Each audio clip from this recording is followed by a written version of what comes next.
सुनिया हर जा धूम मचा दे शान सहाबा जिंदाबाद।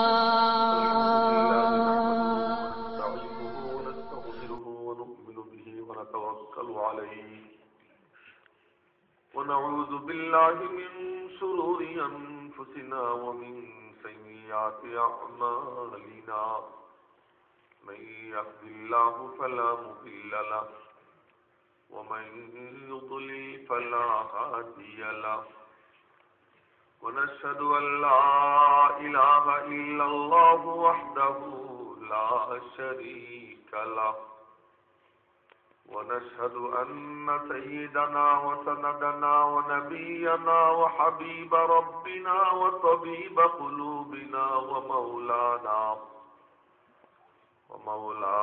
محمدا عبده ورسوله صلى الله تعالى عليه وعلى آله وصحبه وبارك وسلم تسليما كثيرا أما بعد فأعوذ بالله من الشيطان الرجيم بسم الله الرحمن الرحيم يرفع الله الذين آمنوا منكم والذين أوتوا العلم درجات والله بما تعملون خبير وقال النبي الصادق المصدوق صلى الله عليه وسلم إنما بعثت معلما أو كما قال عليه الصلاة والسلام صدق الله مولانا العظيم وصدق رسوله النبي الكريم ونحن على ذلك لمن الشاهدين والشاكرين ঐতিহ্যবাহী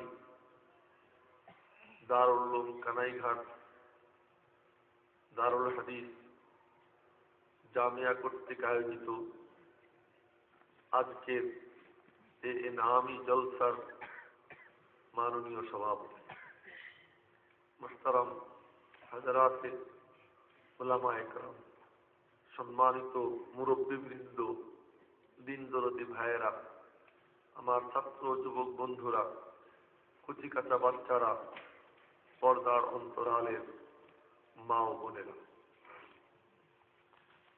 কত বড় ভাগ্যবান আপনারা যখন পৃথিবীতে চতুর্দিক থেকে জাহান্নামের হাতছানি, আসো জাহান্নামের গর্তে পড়ো। ডাকও এত আকর্ষণীয়, এত লোভনীয়, এত মোহনীয়, ওই ডাকে সাড়া দিয়ে হাজার হাজার না বরং লক্ষ লক্ষ কোটি কোটি মানুষ প্রতিযোগিতায় নামছে কে কার আগে জাহান্নামে ঝাঁপ দিতে পারে। সন্তানদের পিতামাতারা প্রতিযোগিতায় নামছে কে কার আগে নিজের সন্তানকে নিজ হাতে ধরে জাহান্নামের অগ্নিকুণ্ডে নিক্ষেপ করতে পারে। সেই সময়, সেই মুহূর্তে, সেই ক্রান্তিকালে, সেই কঠিন সন্ধিক্ষণে আল্লাহ পাক রব্বুল আলামিন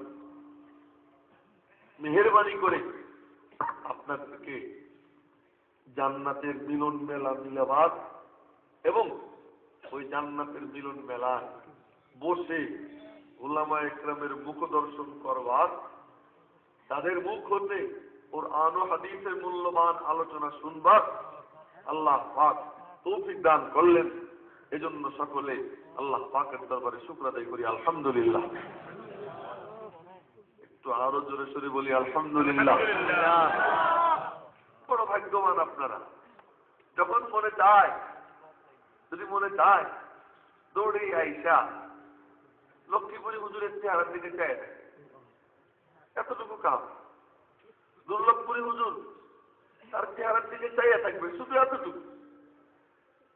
এই মিয়া সবরা যারা আছেন উলামা ইকরাম, এদের দিকে চেয়ে থাকবেন। এই তাকাইয়া থাকাটার দ্বারা আল্লাহ তাআলা গুনাহ মাফ করে, আমল নামায় সওয়াব দান করে দেন। সুবহানাল্লাহ। শুধু তাকানো। আল্লাহ তাআলা হযরতকে যেন পরিপূর্ণ সুস্থতা নসিব করে দেন। আমিন। নেক দারাজ করে দেন। আমিন। ওনাদের ছায়া দীর্ঘ হওয়া আমাদের জন্য খুব দরকার। আমরা যারা আছি দুনিয়াতে মাটির উপরে নিজেদেরকে আবর্জনা মনে হয়। जो के नूरी थे गए अफलाक पर, जो के नूरी थे गए अफलाक पर, मिसले तिलछट रह गए हम खाके पर। আমরা তো ওই তেলের খাড়া নিচে যেতে জমতে থাকে ওইটা। আর এই সমস্ত বুজুর্গানে দিন আল্লাহ পাক রব্বুল আলামিনের পক্ষ থেকে আয়াতুম মিন আয়াতিল্লাহ, আল্লাহ নিদর্শনাবলীর মধ্যে হতে একটা নিদর্শন আমাদের জন্য। আল্লাহ তাআলা ওনাদের জন্য দীর্ঘ হায়াত দান করেন, সকলে বলি আমিন। দুনিয়াতে কিছু জিনিস এমন আছে যা শুধু দেখলেই সওয়াব হয়। এমন 6টা জিনিস আছে। কয়টা জিনিস? 6টা জিনিস। 1 নম্বর বাইতুল্লাহ, আল্লাহর ঘর। কালা পাথর, উপর থেকে নিচ পর্যন্ত কালা, ধাঁধরা খাদরা, মোজাইক নাই, টাইলস নাই, কিচ্ছু নাই। কিন্তু তারপরেও কেউ যদি ওই ঘরের দিকে তাকায় আমল নামায় সওয়াব হয়। কি পরিমাণ? কোরআনে কারীম তিলাওয়াত করলে অক্ষরে অক্ষরে 10 নেকি হয়, নামাজে তিলাওয়াত করলে 1 অক্ষরে 100 নেকি হয়। কিন্তু আল্লাহর ঘরের দিকে তাকাইলে কয়বার তাকাইলে কত সওয়াব, এর কোনো গাণিতিক হিসাব তো নাই। তবে ওই নজরের বরকতে আল্লাহ তাআলা ওই তাকানে ওয়ালা বান্দা বান্দিকে ওলি বানাই দেন। কি জিনিস ওই কালা পাথর? আরে কালা পাথর, কারো হাতে যদি আংটি থাকে, আংটির মধ্যে যদি কোনো মুক্তার মতো পাথর টাথর থাকে, ওই ছোট্ট পাথরের মধ্যে দেখা যায় আসমান ভাইসে ওঠে। ওই পাথর যখন মুখের সামনে আনে, পাথরের মধ্যে আপনার মুখ দেখতে পাবেন। ওই ছোট্ট পাথর এর মধ্যে যেমন মুখ দেখা যায়, ওই ছোট্ট পাথরের মধ্যে যেমন আসমান দেখা যায়, আমার মাওলারে দুনিয়াতে দেখা যায় না। কিন্তু কেউ যদি মাওলারে দেখতে চায়, মাওলা পাক তার ঘরকে তার জন্য আয়না বানাইয়ে দিছে। আল্লাহ পাকের ঘর আল্লাহর জন্য আয়না, আল্লাহর তাজাল্লি দেখার জন্য আল্লাহর ঘর আয়না। কেউ যখন মাওলার ঘরের দিকে মহব্বতের নজরে তাকায়, ওই তাকানোর বরকতে আল্লাহ তাআলা আল্লাহকে দেখার স্বাদ ওই বান্দা বান্দির অন্তরে অনুভব করবার তৌফিক দিয়ে দেয়। তাহলে 1 নম্বর জিনিস বাইতুল্লাহ, আল্লাহর ঘর। 2 নম্বর রাসূলুল্লাহ, আল্লাহর রাসূল। আল্লাহর রাসূলের দিকে তাকানোর সওয়াব। যখন তিনি জিন্দা ছিলেন সাহাবায়ে কেরাম তার দিকে তাকাইতেন, ঈমানের সাথে মহব্বতের নজরে তাকাইতেন। তাকানোটা এত প্রিয় ছিল তাদের কাছে। একবার এক যুদ্ধে সাহাবায়ে কেরামকে রওনা করে দিতেন।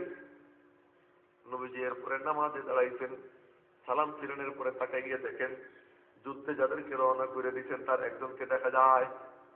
বললাম, এ মিয়া, তোমারে আমি যুদ্ধে রওনা করে দিলাম।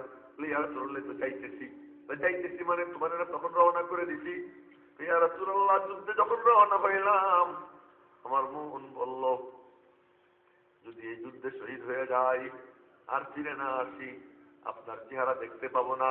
তাই ফিরে আসলাম একটিবার শুধু আপনার চেহারা দেখার জন্য।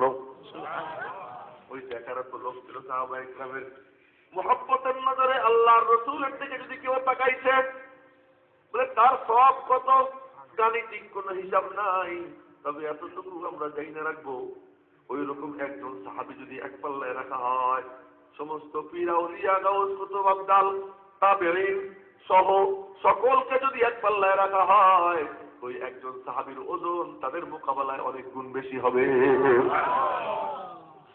2 নম্বর রাসূলুল্লাহ, 3 নম্বর কালামুল্লাহ, আল্লাহর কালাম।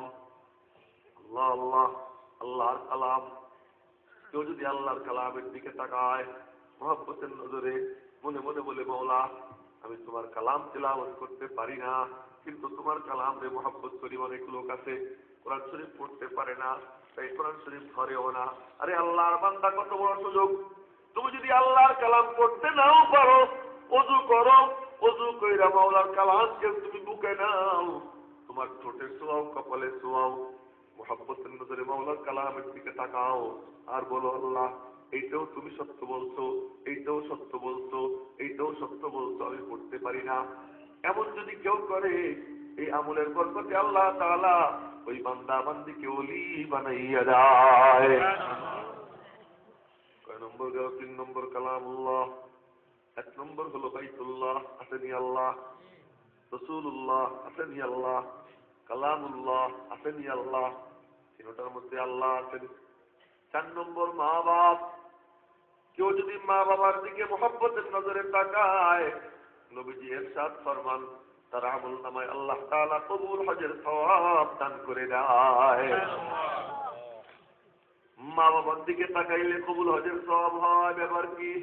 কেউ যখন মা বাবার দিকে তাকায় মনে মনে বলে মাওলা বানাইছো তো তুমি, কিন্তু দুনিয়া আমি আসতে পারতাম না, আব্বা মা যদি মাধ্যম না হতেন, স্রষ্টা তুমি, আমার বিকাশের মাধ্যম আমার আব্বা মা, এই কথা মনে মনে বলে কেউ যখন মা বাবার দিকে তাকায় ওই নজরটাও আমার মাওলার দিকে পড়ে যায়। 4 নম্বর এক সাহাবী বললেন ইয়া রাসূলুল্লাহ ওয়া ইন নাযারা কুল্লা ইয়াউমিন মিয়াতা মাররা, যদি প্রতিদিন 100 বারও তাকায়, নবীজি বললেন তোমার সমস্যা কি রে মিয়া? 100 বারও যদি তাকায় আল্লাহ পাক তার আমলনামায় 100টা কবুল হজের সওয়াব দান করে দিবে। 5 নম্বর উলামায়ে কেরাম, এই মিয়া সাহেব যারা, এই মুরব্বী বুজুর্গানে দিন যারা, এদের দিকে কেউ যদি মহব্বতের নজরে তাকায় আল্লাহ পাক আমলনামায় সওয়াব দান করে দেয়। কি কারণ?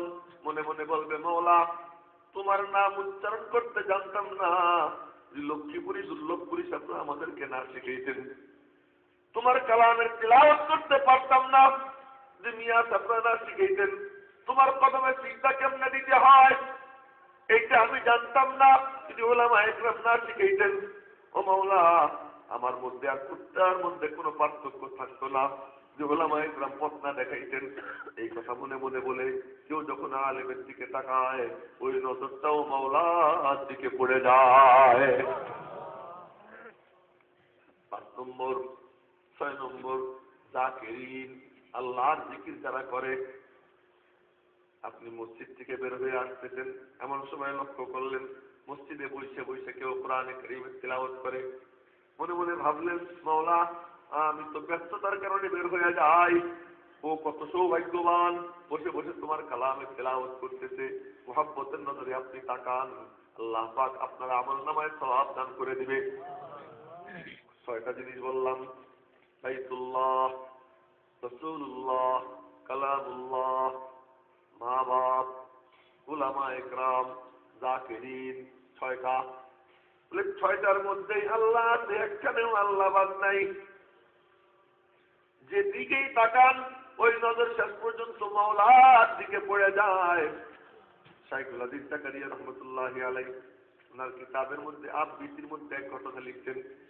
ওনার পূর্বসূরি এক বুজুর্গ ছিলেন, ওই বুজুর্গ রাস্তা দিয়ে হেঁটে যেতেন, যখন কোনো একটা সুন্দর গরু দেখতেন ওই গরুটাকে জড়াইয়া ধইরা গলা ধইরা কপালে চুমু খেয়ে বলতেন তুই ইহা আকে ছুপা হয়, তুই এখানে এসে লুকাইছিস।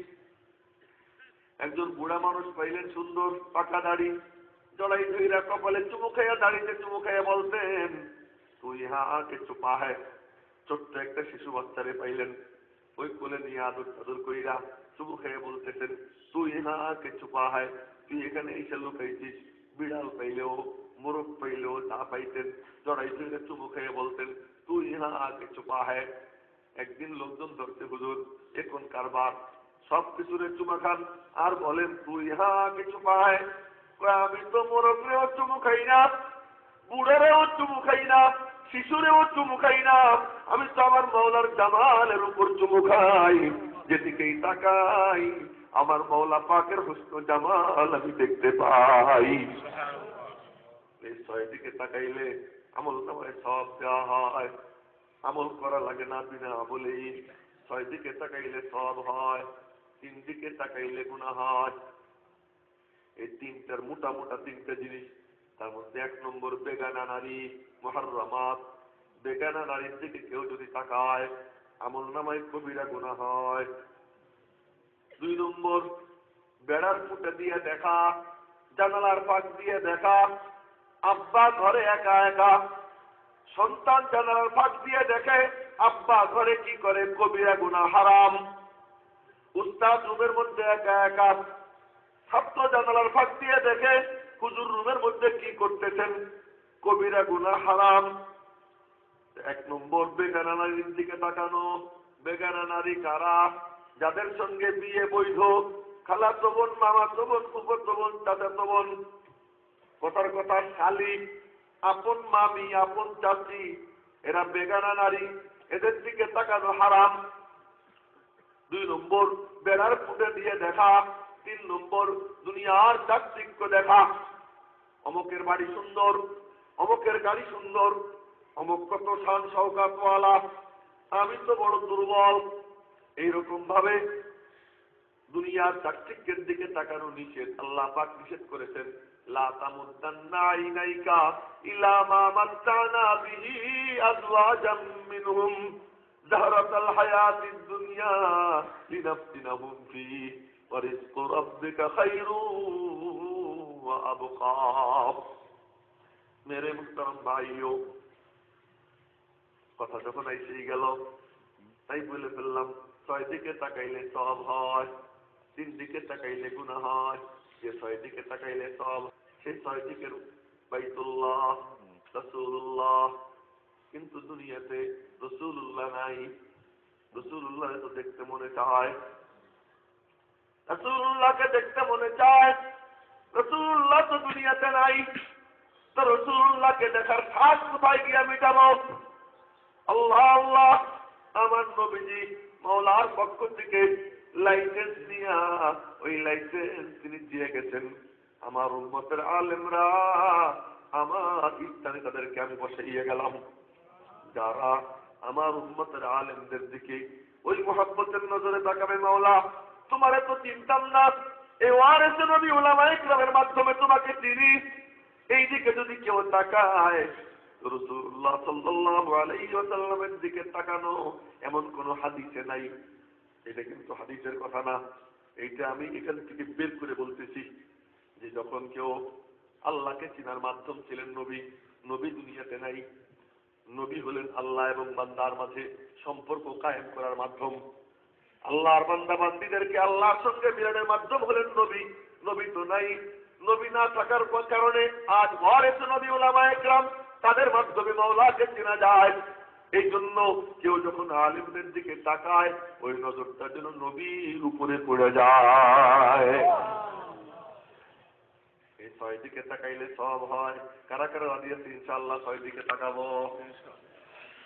আল্লাহ তুমি তৌফিক দাও, আমিন। হাতগুলো কবুল করে নাও, আমিন। এবং কারা কারা রাজি আছে 3 দিকে তাকাবো না? 3 দিকে তাকাবো না ইনশাআল্লাহ। আল্লাহ তুমি তৌফিক দাও। আগে হলো তাহলিয়া, পরে হলো তাহলিয়া। আগে হলো খালি করতে হয়, তারপরে ভরতে হয়।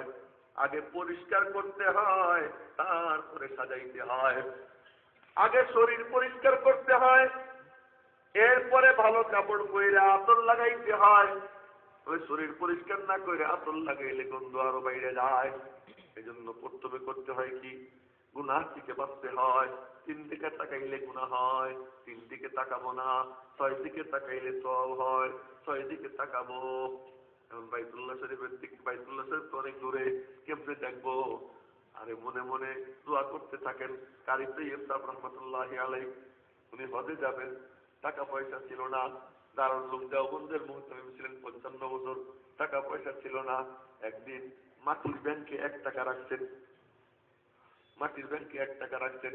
1 টাকা রাইখা আল্লাহর কাছে বললেন যে আল্লাহ, আমি হজে যাবার চাই, তোমার ঘর দেখতে চাই, তোমার ঘরে সওয়াব করতে চাই, এই 1 টাকা রাখলাম, তুমি ব্যবস্থা করে দিও। ওই 1 টাকা রাইখা মাওলার কাছে দোয়া করে। এরপরে কারি তৈয়ব সাহেব রহমতুল্লাহ আলাইহি যে হজ শুরু হয়, মউত পর্যন্ত আর বন্ধ হয় নাই।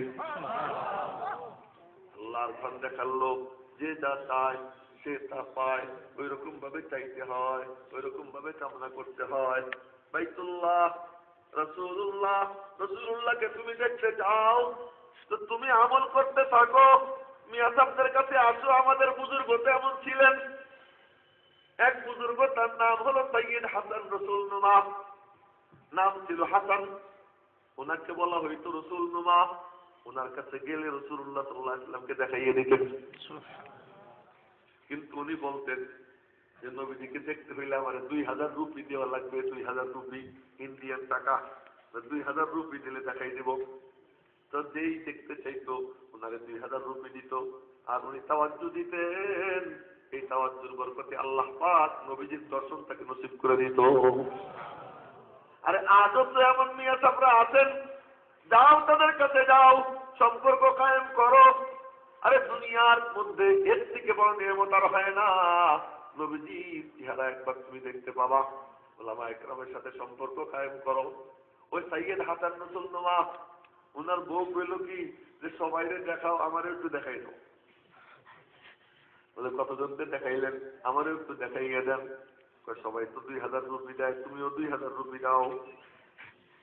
ওনার বউরে বললেন সবাই তো আমাকে 2000 রুপি দেয়, তুমিও 2000 রুপি দাও। আমি টাকা কোথায় পাবো? তুমি আমারে দাও, তারপরে দিয়ে দিব। স্ত্রী স্বামীরে বলে তুমি আমারে দাও, পরে তোমারে দিয়ে দেব। তুমি দেখলেন তাই তো, যদি আমার এই দেয় আমি দেই, আর ওইটাই যদি আমারে দেয়, ওর তো কোনো মুজাহাদা হয় না। বিকাদরিল কাদ্দি তুকতাসাবুল মালি ওমান তালাকাল উলা সাহিরাল লায়ালি। কষ্ট ছাড়া কোনো কিছু মেলে না, মুজাহাদা করতে হয়। সৈয়দ হাসান রসুল নুমা দেখলেন আমি যদি টাকা দেই, ওই টাকাই যদি আমাকে রিটার্ন করে, ওর তো মুজাহাদা হবে না। মুজাহাদা না হইলে তো মাওলার দিকে দিল ঝুঁকবে না। মাওলার দিকে দিল যদি না ঝুঁকে, মাওলার পক্ষ থেকে দর্শনের ব্যবস্থা তো করা হবে না। তো মুজাহাদা করাইতে হয়। তো বললেন কি আচ্ছা ঠিক আছে, টাকা টুকা লাগবে না, তোমার এক কাম করা লাগবে। কি কাম? বিয়ের দিন যেমন সাজছিলা, আজকে তোমার ওই রকম সাজা লাগবে। বিবিরে বলছেন যেদিন বিয়ে হইল আমার ঘরে আসছিলা, ওই দিন যেমন তুমি সাজছিলা, আজ নববধূর মতো সাজতে হবে। ঠিক আছে সাজবো।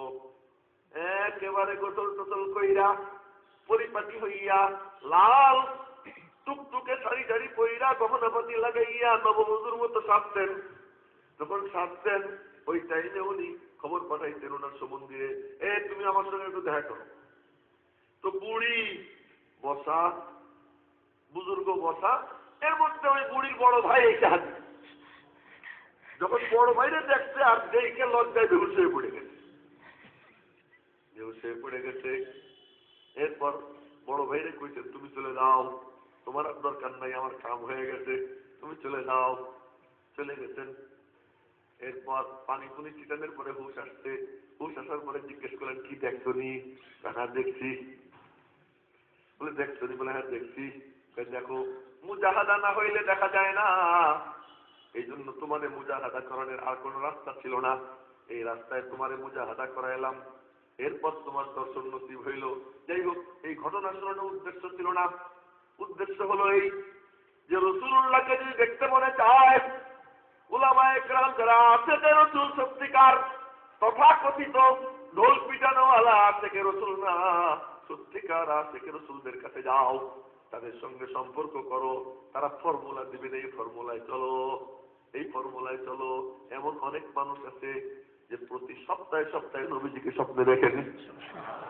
উলামায়ে কেরামের মধ্যে সপ্তাহে সপ্তাহে নবীজিকে স্বপ্নে দেখেন। এক আলেম যে আমি চিনি, উনি আমাকে বললেন যে আমি ছিলাম ওখানে কিছুদিন, খুব বিপদে ছিলাম। প্রতিদিন আমি দেখি নবীজি আমাকে কোলে কইরা রাখতেছেন। তো আজও ওই দেখার রাস্তা আছে, মেহনত করো, ওই দিকে ছোট, আল্লাহ পাক তৌফিক দান করবেন। তো বলতেছিলাম বাইতুল্লাহ, আল্লাহ যেন দেখবার তৌফিক দান আমাদের সবাইকে, সকলে বলি আমিন। রাসূলুল্লাহ আল্লাহ যেন স্বপ্নে হলেও একবার নবীজির সাক্ষাৎ নসিব করে দেন, সকলে বলি আমিন। কালামুল্লাহ এ তো আমার হাতের কাছের জিনিস, চাইলেই দেখতে পারি, চাইলেই দেখতে পারি, কিন্তু আমি দেখি না। আল্লাহ যেন আমাদেরকে দেখবার তৌফিক দান করেন। মা বাপ, কার কার মা বাপ চিন্তা আছেন? আরে সুবহানাল্লাহ, কত বড় ভাগ্যবান আপনারা। মা বাবা জিন্দা। 12 বছর বয়সে মা হারাইছি আমি, 24 বছর বয়সে বাপ হারাইছি। বড় কষ্ট বুকের মধ্যে, খেদমত একটুও করতে পারিনি। যেদিন খেদমতের উপযুক্ত হইলাম, বাপের কবরের পাশ দিয়ে যায়, মা তো একদম ছোট্ট থাকতেই মারা গেছেন। ওই দিন মনে পড়ে যায়, আল্লামা ইকবাল মরহুম তার মার কবরের পাশে দাঁড়াইয়া এসের পড়ছিল, উমরে ভর তেরি মোহাব্বত মেরি খিদমত কর রহি, मैं तेरी खिदमत का काबिल जब हुआ तो चल बसी। জীবন ভর তোমার ভালোবাসা আমাকে সেবা দিয়ে গেল, আমি যখন তোমাকে একটু সেবা দেওয়ার উপযুক্ত হলাম তখন তুমি চলে গেলা। মার কবরের পাশে বলছিল, আমার ওই সেটটা মনে পড়ে যায়। আপনারা কত বড় ভাগ্যবান, আব্বা মা জিন্দা আছেন। মুহাব্বতের নজরে আব্বা মার দিকে যদি একবার তাকান, আল্লাহ পাক আমল নামায় কবুল হজের সওয়াব দান করে দেয়। খবরদার, লা তাকুল লাহুমা উফ, মা বাবার সঙ্গে গুরু কুঞ্চন করে কথা বলবেন না, ধমক দিয়ে কথা বলবেন না। খবরদার, মনে যেন একটুও কষ্ট না যায়। ওলামায়ে কেরাম, আল্লাহ পাক যেন আমাদেরকে তৌফিক দান করেন মুহাব্বতের নজরে উলামায়ে কেরামের দিকে তাকানের। আর 6 নম্বর হলো জাকিরিন, আল্লাহর জিকির করনে ওয়ালা যারা। তবলিগ জামাতে নিজে যাবার পারি না, কিন্তু একদল যাইতেছে, আমি ঠিক করে কাটবো না, তাকাইয়া তাকাইয়া ওই লোকের সিদ্দিকের মতো বলবো না, খামাখা ঘুরে বেড়ায়। ওই অপদার্থের মতো এই কথা যেন আমার মনের মধ্যে না আসে, বরং আমার মনের মধ্যে যেন আসে, ও মাওলা আমি পারতেছি না, কিন্তু ওরা কত সুন্দর তোমার নাম জিন্দা করার জন্য, তোমার বল বালা করার জন্য রাস্তা দিয়ে কি সুন্দর করে হেঁটে যাইতেছে, দাঁড়ে দাঁড়ে বারে বারে যায় যায় তোমার বান্দাদেরকে তোমার কদমে এনে ঝুঁকাইতেছে, কত ভালো কাজ করতেছে। এই মুহাব্বতের নজরে দোকান থেকে বইসে বইসে তুমি তাকাও, আল্লাহ পাক ওই দোকানদারি করা অবস্থায় তোমার আমল নামায় সওয়াব দান করে দিবে। আল্লাহ পাক আমাদেরকে যেন তৌফিক দান করেন। তো বলতেছিলাম আপনারা বড় ভাগ্যবান, আল্লাহ পাক সুযোগ দিচ্ছেন, জান্নাতের মিলন মেলা মিলেছেন এবং জান্নাতি পরিবেশ। আমি মাঝে মাঝেই বলি, বিভিন্ন জায়গায়, কয়েকদিন আগেও একখানে আমাকে বলতেছে আমাদের স্টেজটা খুব সুন্দর। আমি বললাম তোমাদের স্টেজের কথাটা সুন্দর, আমারে লোক দেখাইও না। আমি একটা স্টেজ চিনি, ওই স্টেজে যখন যাই সত্যি আমার কাছে লাগে মনে হয় যেন একটা নুরানি পরিবেশ। ডাইনে তাকাই, তাকাই থাকতে মনে চায়, বামে তাকাই, তাকাই থাকতে মনে চায়, সামনের দিকে তাকাই, তাও তাকাই থাকতে মনে চায়। ওই যে একটা ছেলে, সুর খুব একটা সুন্দর না, তারপরেও যে কথাগুলো বলল, দারুল উলুমের নাম নিয়ে নিয়ে, লক্ষ্মীপুরী দুর্লভ পরিষদের নাম নিয়ে নিয়ে যে কথাগুলো বললো, ওই বলার সময় আমার চোখে পানি এসে গেছে। আমার কাছে বড় মজা লাগছে। এখানে একটা আলাদা জিনিস আছে। রয়েছেন হযরত মুশাহিদ সাব্বায়ানপুরী রহমতুল্লাহি আলাইহি, শুয়ে রয়েছেন। আল্লাহর ওলিদের যখন ইন্তেকাল হয়ে যায়, জীবন দশায় তার যতটা শক্তি থাকে, ইন্তেকালের পরে তার পাওয়ার অনেক গুণ বেড়ে যায়।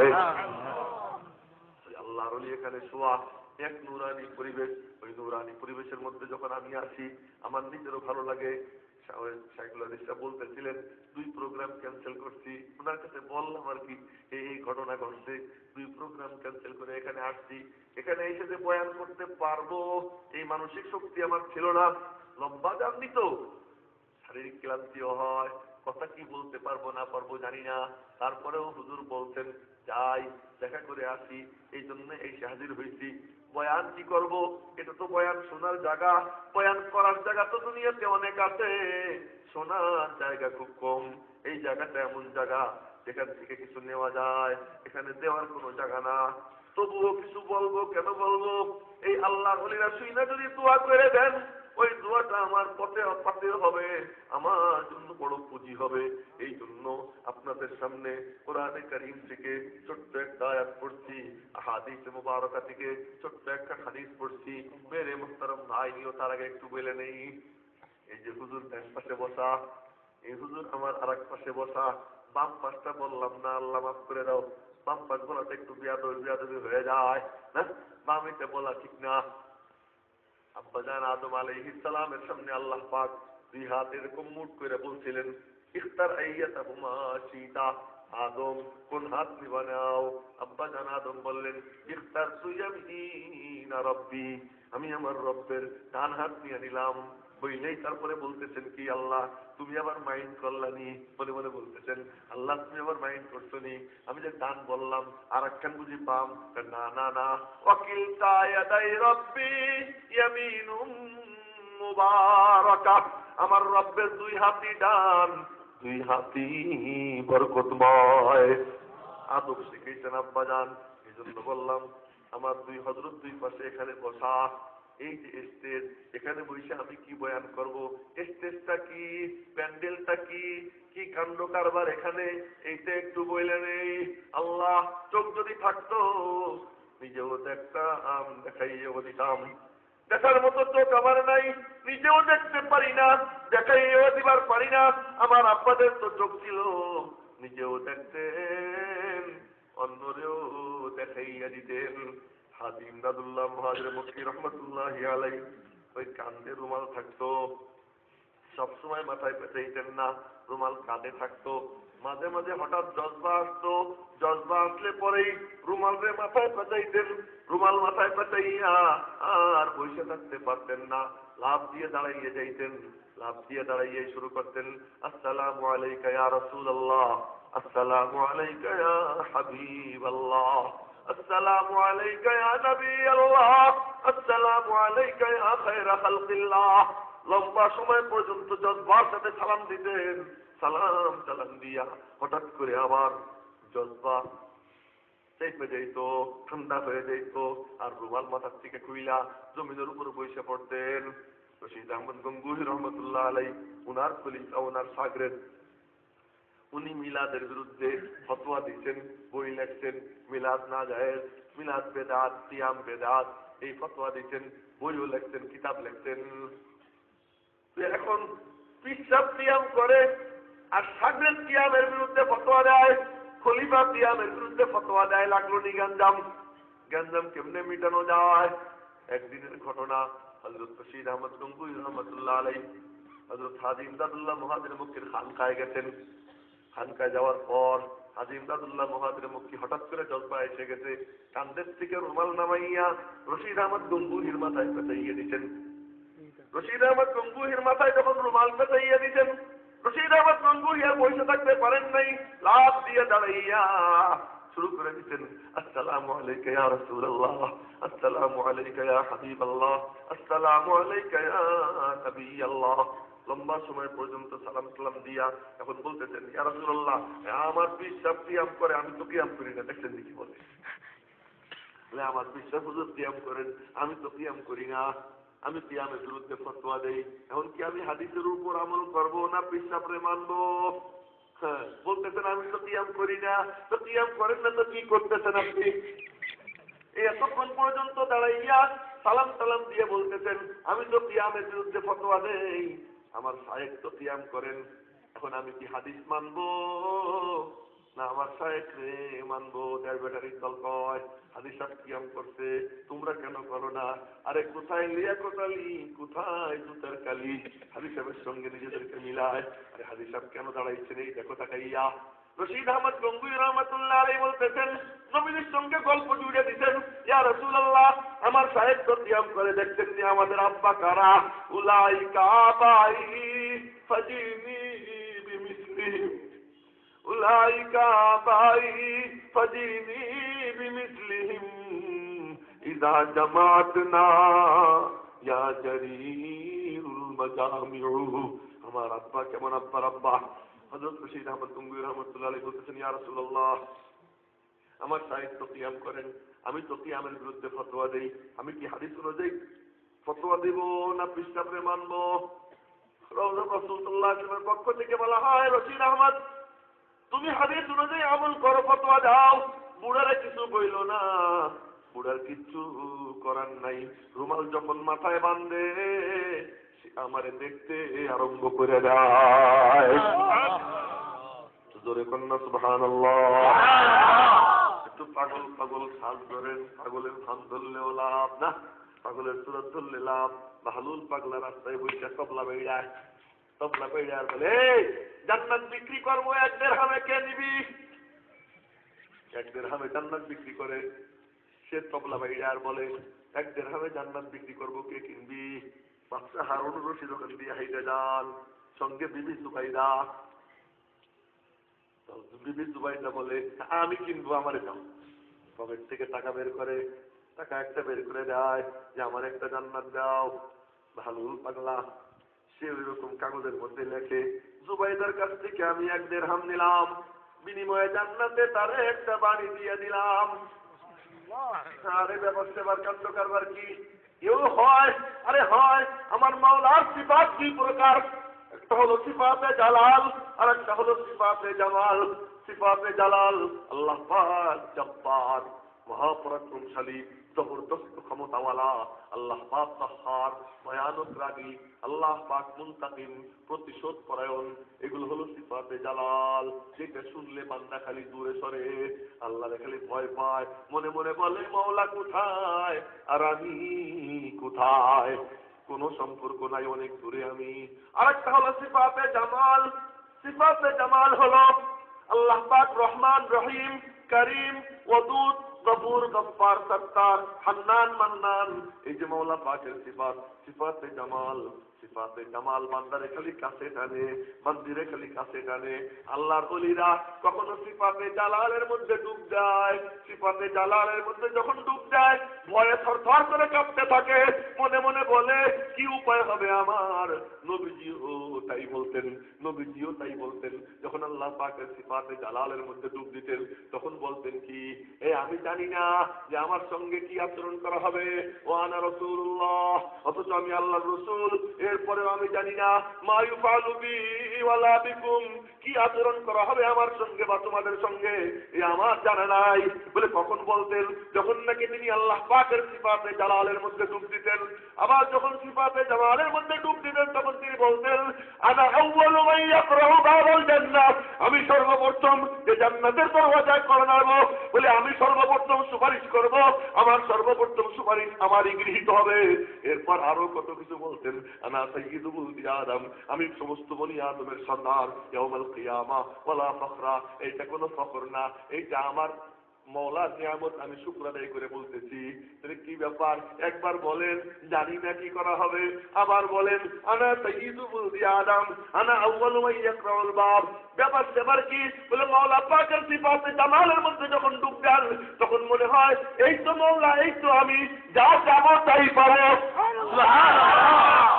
আর যখন সিফাতে জালালের মধ্যে ডুব দিতেন তখন বলতেন লা ইয়াদখুলুল জান্নাহ মান কানা ফি কলবিহি মিসকালু হাববাতিন মিন খারদালিন মিন কিবরিন, আর অন্তরে রাইয়ের দানা বরাবর অহংকার আছে, সে জান্নাতে প্রবেশ করবে না। দেখছেন নি তামাশা? আবার ওদিকে একবার বলেন কি, মান ক্বালা লা ইলাহা ইল্লাল্লাহ খালিসাম মুখলিসাম মিন কলবিহি দাখালাল জান্নাহ, যে অন্তরের অন্তঃস্থল থেকে লা ইলাহা ইল্লাল্লাহ বলবে সে জান্নাতি। হাদিস নবীজি বলতেন, আবু হুরায়রা শুনতেন, আবু হুরায়রা শুনে বাইরে দৌড় দিতেন, মিয়ারা শোনো। কি? ক্বালা রাসূলুল্লাহ সাল্লাল্লাহু আলাইহি ওয়াসাল্লাম মান ক্বালা লা ইলাহা ইল্লাল্লাহ দাখালাল জান্নাহ। বলে বেড়াইতেছেন। হযরত ওমর ডাক দিতেন, আবু হুরায়রা থামো। আবু হুরায়রা কোনো পাত্তাই দেয় না, সে হাদিস সমানে বলে যায়। হযরত ওমর বুকের মধ্যে ধাক্কা দিয়ে দিচ্ছেন ফেলাইয়া, আবু হুরায়রা চিৎ করে ফেলাই দিচ্ছেন। আবু হুরায়রা পড়ে গিয়া এখন উঠা ধুলে ছাড়ে আর রওনা হয় নবীজির কাছে নালিশ করবে। নবীজির কাছে নালিশ করার জন্য রওনা হয়েছে। হযরত ওমর দেখলেন যে নালিশ তো করবে, নবীজি আমারে টাকাবেন তারপরে যাব, তা কি দরকার, এমনিই চলে যাই। আবু হুরায়রা আগে আগে যায়, হযরত ওমর পিছে পিছে যায়। আবু হুরায়রা নালিশ করেন, নবীজি ওমরকে তালাশ করবেন, দেখেন ওমরও হাজির। ওমর তুমি বলে ধাক্কা দিয়ে ফেলাই দিছো? জি ইয়া রাসূলুল্লাহ। কেন? তার কারণ এই হাদিস যদি মানুষ শোনে মনে করবে শুধু লা ইলাহা ইল্লাল্লাহ পড়লেই জান্নাত, আর কোনো ব্যাখ্যা ট্যাখ্যার ধার ধারবে না। এই জন্য এটি একটু ব্যাখ্যা বিশ্লেষণ করে কায়দা করে শোনানো দরকার। তখন নবীজি স্বাভাবিক হয়েছেন। এর আগ পর্যন্ত আল্লাহ পাকের সিফাতে জামালের মধ্যে ডুবে ছিলেন। ওই সিফাতে জামালের মধ্যে ডুবে থাকা অবস্থায় ওই লাইসেন্স দিতেছেন, টিকিট দিতেছেন যে লা ইলাহা ইল্লাল্লাহ বলবে সেই জান্নাত। ওই মুহূর্তে কেউ যদি লা ইলাহা ইল্লাল্লাহ বইলা ফেলাইতো আর তখন তার মউত হয়ে যাইতো, আর কিচ্ছু লাগতো না, কেবলমাত্র ওই নুসখার বরকতে আল্লাহ পাক তাকে জান্নাত নসিব করে দিত। এইটা একটা হাদিসের জটিল কথা বললাম, মাফ করে দিয়ে, আপনারা খুব কঠিন কথাটা বলে ফেলেছি। একটা হলো সিফাতে জালাল, আর একটা সিফাতে জামাল। ওই ভালুল পাতলা সিফাতে জামালের মধ্যে ডুব দিচ্ছেন। এখন দেখতেছেন ওই যে আমার মাওলা, এই যে আমি যা চাবো তাই পাবো, ওই যে আমার মাওলা, এই যে আমি যা পাবো চাবো তাই পাবো। আর বলে ফেলাইছেন যে 1 টাকায় জান্নাত দিব, কে কিনবি? ওই পাগলামি শুরু হয়েছে। আর জুবাইদা ওই পাগলামির তাকে ছাড়া দিয়া টাকা একটা দিয়ে কয় দাও, লিখে দেয়, নিচে বাহদুলের দস্তখত দিয়ে দেয়। ওই কাগজ ভাগ করিয়া ভ্যানিটি ব্যাগের পকেটে নিয়ে জুবাইদা হাঁটা দেয়। কিছু দূর যাওয়ার পর হারুন রশিদ বললেন, এ তোমার মাথা খারাপ, কি পাগলামি শুরু করছো? 1 টাকা দিয়ে জান্নাত? এই বাচ্চা হারুনের ব্যাপারে আবার কুধারণা করবেন না। বাচ্চা হারুন বড় বুজুর্গ ছিলেন, বড় মুহাদ্দিস ছিলেন। ইমাম মালিক রহমতুল্লাহ আলাইহির সাথে খুব গভীর সম্পর্ক ছিল বাচ্চা হারুনের। বাচ্চা হারুন প্রতিদিন 24 ঘন্টায় 200 রাকাত নফল নামাজ পড়তেন, যেটা আমরা কল্পনাও করতে পারি না। 200 রাকাত নফল নামাজ পড়তেন, ফরজ তো ছিলই।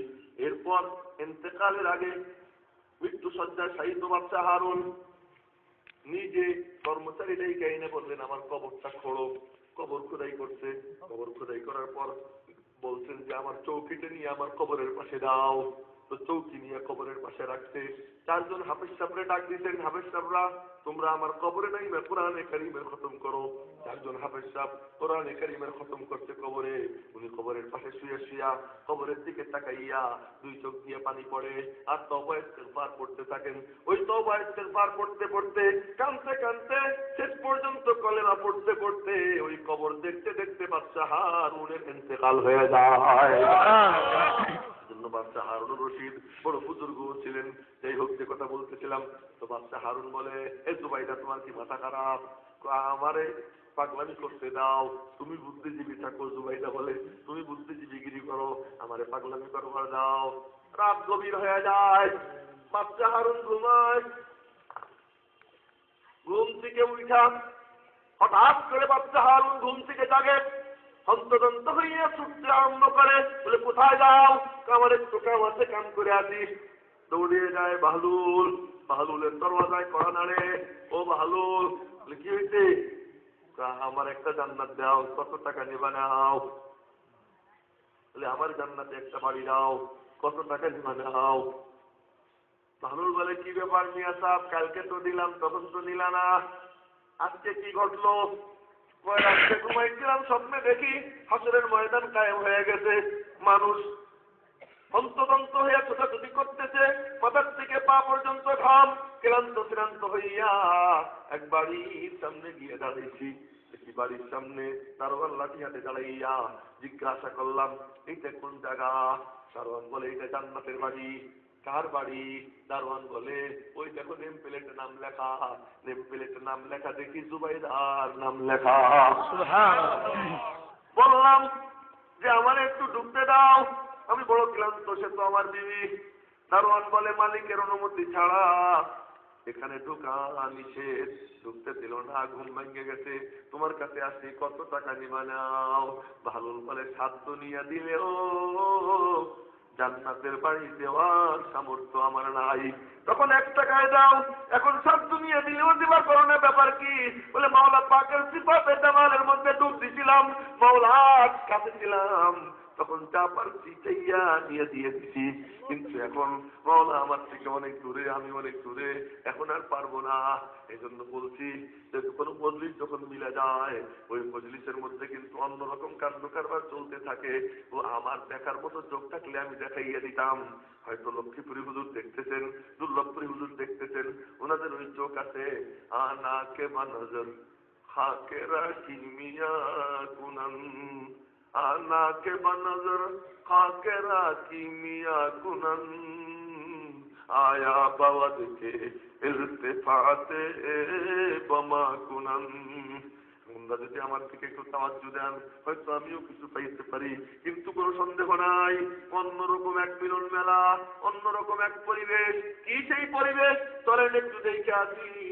আমি কোনো বয়ান করার জন্য বসি নেই, ওই বয়ান করবো সেই বয়ান করবো না। এখানে হলো জাল পাততে আইছি। এই আমার কথা বুঝছেন? এখন জাল পাতার দরকার, ভেসাল পাতা দরকার, হুতা পাতা দরকার। আপনারা চেনেন কিনা ভেসাল? চেনেননি? ভেসাল ভেসাল চেনেন না? নদীর মধ্যে যে মাছ মারে, যাইলেনা মাছ গাইয়া, এরপরে বাসের মধ্যে জাল বাঁধে, অনেক উপরে উঠে দাঁড়াই থাকে, এরপর তার উপরে চইলা নিচের দিকে নামে। দেখছেন নি এটা? এটারে আমাদের অঞ্চলে বলে ভেসাল, এটারে বলে ভেসাল। আপনারা কি বলেন আপনাদের ভাষায় বলেন, আমি আমার ভাষায় বলতেছি দেখি জাল। দেখি জাল না, দেখি জাল। যাক শিখলাম তো, কিছু কিছু তো শিখছি, সব তো শিখা হয়নি। মৌলানা মঈন সাহেবের সাথে দুই চার কথা বলতে পারি, সব তো এখনো পর্যন্ত শিখি নাই। মেরে মোহতারাম ভাইও তো ওই যে দেখি জাল, কেউ হুতা পাতে, যে পাতে তার জালে ধরা যায়, যে পাততে পারে না তার জালে কিন্তু ধরা যায় না।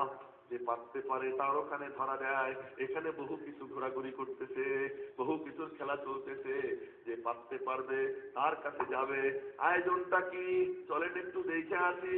নবীজি রওনা হইতেন যুদ্ধে, সঙ্গে কয়েকশো সাহাবী। এক সময় এসে সাহাবা একরাম বললেন, ইয়া রাসূলুল্লাহ, কি মিয়া, কি হইল? পানি নাই, তৃষ্ণায় বুকে ছাতি খাইতে যায়, উটগুলো ছটফট করতেছে পানির জন্য, পানি দরকার। নবীজি বললেন, চলো আমার কাছেও তো নাই, মাওলার দরবারে দোয়া করি। মাওলার দরবারে দোয়া করেন। মাওলার পক্ষ থেকে খবর আসে, ডেকোরেশন করো, আমি মাওলা দিয়ে দিব। এই শুনুন, বুঝলেন কথা? ডেকোরেশন করো, আয়োজন করো, আয়োজন করো, আমি দিব। এই প্যান্ডেল একটা আয়োজন, এই বিছানা একটা আয়োজন, এই স্টেজ আয়োজন, এই মুরব্বীদের বসা আয়োজন, আমি এখানে বসছি আপনাদের সামনে, এটা একটা আয়োজন। এই সবগুলো হলো হরকত। এটারে বলে হরকত। হরকত যখন হয়, মাওলার পক্ষ থেকে বরকত এসে যায়। সুবহানাল্লাহ। হরকত যখন হয়, মাওলা বরকত দিয়ে যায়।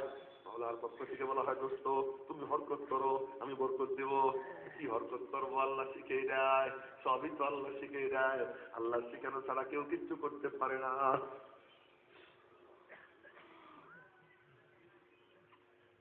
শিখানো ছাড়া কেউ কিচ্ছু করতে পারে না। এই আর একটা কথা বলে নি, আমার গলা কিন্তু ভাঙ্গা, কথা আস্তে আস্তে বলতে হবে, জোরে তো বলতে পারবো না, সুর তো এমনিও নাই। সেই ভাঙ্গা ভাঙ্গা গলা দিয়ে কথা বলবো, আপনারা একটু কষ্ট করে শুনে যাচ্ছেন। আবার যেদিন গলা ভালো হবে সেদিন ইনশাল্লাহ ভালো করে বলবো। আজকে একটু ভাঙ্গা ভাঙ্গা, এই ভাঙ্গা ভাঙ্গা বলবো। মাওলার পক্ষ থেকে বলা হয়, দোস্ত হরকত করো, আমি মাওলা বরকত দিব। ডেকোরেশন করো, দেখো আমি কি করি। কি করবো? দেখো না, একটু টাকাইয়ে টাকাইয়ে একটু পানি পাওয়া যায়নি। নবীজি সমস্ত কাফেলার মধ্যে তালাশ করাইয়া পাত্রের নিচে 1 ফুটা 2 ফুটা করে পানি আনাইয়া আনাইয়া এক পাত্রের মধ্যে জমা করতেন। মাওলার পক্ষ থেকে বলা হয়, হরকত করো। নবীজি ওই পাত্রের মধ্যে 2 আঙ্গুল ঢুকাইয়া দিতেন। 2 আঙ্গুল ঢুকাইয়া পাত্র দিতেন কাজ কইরা। মাওলার পক্ষ থেকে বলা হয়, তোমার হরকত শেষ। এবার দেখো আমি মাওলা কেমন করে বরকত দিয়ে দেই। এবার যখন পাত্র কাজ করছেন, সাহাবা একরাম চাইয়ে চাইয়ে দেখেন নবীজির 2 আঙ্গুলের ফাঁক দিয়া পানির ঝর্ণা বইতে আরম্ভ হয়ে গেছে। আল্লাহ এমনি দেয় না, হরকত করাইয়া যায়। হরকত না করলে দেয় না। মুসা আলাইহিস সালাম দাঁড়াইয়া রয়েছেন। ফিরআউনের জাদুকরদের জাদু খাই খাই করতে করতে আসতেছে। ফাওজাসা ফি নাফসিহি খিফাতাম মুসা। মুসা আলাইহিস সালাম ভয় পেয়ে গেছেন, ভয় পেয়ে পিছনের দিকে যাইতেছেন। আল্লাহ পাক ডাক দিলেন, এ মুসা কি হইলো? আল্লাহ দেখো না কিভাবে খাইতে আসতেছে, ভয় লাগছে। আমি ওনার কথা বলি, ভয় লাগছে। আল্লাহর পক্ষ থেকে বলা হয়, এক পাগল, ভয়ের কি আছে? তুই কি একা নাকি? লা তাকাফ ইন্নী লা ইয়াখাফু লাদাইয়াল মুরসালুন। তুমি তো একা না, আমি মাওলাও তো তোমার সঙ্গে আছি, ভয় পাওয়ার কোনো কারণ নাই। বলেন না তোর সাথে সুবহানাল্লাহ? আরে সুবহানাল্লাহ কেউ যখন বলে, হাদিসে পাকে বুখারী শরীফের হাদিসে নবীজি বলেন সুবহানাল্লাহ বিহামদিহি, কেউ যদি 24 ঘন্টা 100 বার বলে, তার গুনাহ যদি সমুদ্রের ফেনা সম পরিমাণ হয়, আল্লাহ তাআলা ওই গুনাহ খাতা মাফ করে দেয়। সবার মনে লাগে যেদিকে উল্টা পাল্টাও করবে আর সুবহানাল্লাহ বিহামদিহি পড়বে, গুনাহ মাফ হবে। তোমার সমস্যা কি রে মিয়া? সুরমা নদী আছে না, সুরমা নদী, সুরমা নদীর স্রোত বয়, ওই স্রোত চিনি নদীতে যদি প্রতিদিন কয়েকশো মানুষও পায়খানা করে, এই দুর্লভপুরী হুজুর, লক্ষ্মীপুরী হুজুর উন্ডা ফতোয়া দিবেন ওই পানি নাপাক হবে না, ওই পানি পাক। কেন? স্রোতে ভাসাইয়া, ময়লা ভাসাইয়া নদীর পানিকে পাক রাইখে দেয়। ও আল্লাহর বান্দারা, ও আল্লাহর বান্দিরা, কান খুলে শোনো, আমার মাওলার নামের জিকিরের স্রোত এত শক্তিশালী, এত শক্তিশালী। কেউ যদি মাওলার নামের জিকিরের স্রোত চালু করে দেয়, তার গুনাহগুলোকে ভাসাইয়া ওই বান্দা বান্দিকে পাক বানাইয়া দেয়। এখন আবার প্রশ্ন হয়, তাহলে খালি গুনাহ করতেই থাকবে, জিকিরও করতেই থাকবে, এই খেলাই বুঝি চলবে, এই তামাশাই বুঝি চলবে? আরে থামো থামো থামো। শাইখুল রহমাতুল্লাহ আলাইহি ভাষায় বলতে হয়, হ্যাঁ থামো, শুনে নাও। আল্লাহর চিরনি আল্লাহকে, আল্লাহকে আল্লাহ পাক বলেন, আল্লাহু নূরুস সামাওয়াতি ওয়াল আরদ, আমার মাওলা সাত আসমান সাত জমিনের নূর। কেউ যখন মাওলার নাম নেয়, তার জিহ্বা নুরানি হয়ে যায়, তার ঠোঁট নুরানি হয়ে যায়, তার মুখের ভেতর নুরানি হয়ে যায়। আপনারা দেখবেন লেগুনা গাড়িতে চড়ছেন, লেগুনা গাড়ি, ড্রাইভারের পাশে যখন বসবেন দেখবেন একটু পরে পিছনটা গরম হয়ে যায়, কাপড় গরম হয়ে যায়। আমার অভিজ্ঞতার কথা বলি, অল্প কয়েক মাস আগে একবার লেগুনায় চড়লাম, মাঝে মাঝে চড়তে হয়, কোনো কারণবশত চড়ছি, এখন দেখি গরম হয়ে গেছে। তা আমি বললাম যে ভাই লাগতেছে, কাপড় চোপড় পুড়ে যায় কিনা? ড্রাইভার বলে, সারাদিন কত মানুষ বসলো, পড়ে টড়ে নাই, আপনি ভয় পাইয়েন না। আমার ভয় বাণী শুনে এলো। আমি চিন্তা করি, আচ্ছা ওই লেগুনা গাড়ি, তার ভিতরের যে ইঞ্জিন, ইঞ্জিনের উপরে কভার, কভারের উপরে আবার একটা সিট, সেই সিটের উপরে বৈশা যদি ইঞ্জিনের তাপে আমার ভীষণ গরম হয়ে যায়, কাপড় গরম হয়ে যায়, আমার মাওলা আর সাত আসমান সাত জমিনের নূর, ওই মাওলার নাম যে জিহ্বায় নাড়ায়, যে ঠোঁটে নাড়ায়, যে মুখের মধ্যে নড়ে, ওই মুখের কাছে যে কলম, ওই কলম নুরানি না হয়ে পারে না। কলম নুরানি হয়ে যায়। কলম যখন নুরানি হয়ে যায়, ওই দিলের মধ্যে আয়না, ওই নূর ফিট হয়ে যায়, লাইট ফিট হয়ে যায়। বলে তখন ওই লাইটই তারে সাইজ করে ফেলায়। যাই হোক, ওটা তো আমার বলার উদ্দেশ্য ছিল না, এমনি বললাম। এগুলো তো বুজুর্গদের কথা, আহলুল্লাহ আল্লাহওয়ালারা ওনাদের মুখে মানায়, আমার মতো কমিনার মুখে সব কথা মানায় না। তবুও শব্দগুলো একটু আমরা দিতেছি। মেরে মুহতারাম ভাইও, সব কি পরিমাণ হয়? সুবহানাল্লাহ একা একা বললে 10 নেকি হয়, ঘরে বসে একা একা পড়লে 10 নেকি হয়, রাস্তা দিয়ে চলতে সময় একবার সুবহানাল্লাহ বললে 10 নেকি হয়, মসজিদে বসে বসে একা একা পড়লে 10 নেকি হয়। কিন্তু দিনই জলসায় বসে আরে মাওলার খেলা, এটা কেমন মিলন মেলা। এবার লক্ষ্য করেন, এই দিনই জলসায় বৈশা কেউ যদি একবার সুবহানাল্লাহ বলে, তো ওখানে যতজন মানুষের সঙ্গে যতজন ফেরেশতা ওই মজলিসকে ঘিরে, জমিন থেকে আসমান পর্যন্ত যতজন ফেরেশতা আছে, এখানে যত জীবজন্তু আছে, কীট পতঙ্গ আছে, সবাই মিলা একবার একবার করে সুবহানাল্লাহ বললে যে সওয়াব হয়। বলে কোন এক ব্যক্তি দিনই জলসায় বসে একবার যদি সুবহানাল্লাহ বলে, আল্লাহ পাক তার আমলনামায় ওই পরিমাণ সওয়াব দান করে দেয়। এখানে যত মানুষ আছেন প্রত্যেক মানুষের সঙ্গে 12 জন করে ফেরেশতা, কয়জন করে ফেরেশতা? 12 জন করে ফেরেশতা। 2 জন তো আছেই সবাই জানি, একজন ডান কাঁধে আর একজন বাম কাঁধে, আর এক ফেরেশতা ডান বাহু ধরে থাকে, আর এক ফেরেশতা বাম বাহু ধরে থাকে, এক ফেরেশতা নিচের ঠোঁটে বসে থাকে, আর এক ফেরেশতা উপরের ঠোঁটে বসে থাকে, আর এক ফেরেশতা সামনের চুলের গোড়ায় বসে থাকে। কেউ যদি অহংকার করে, মাওলা হুকুম করেন ওরে ডাবাইয়ে দে, ওরে ডাবাইয়ে দেয়, সমাজে লাঞ্ছিত হয়। কেউ যখন বিনয় নম্রতা অবলম্বন করে, মাওলা পাক ওই ফেরেশতাকে বলেন আমার বান্দার মাথা সমাজে উঁচু করে দে।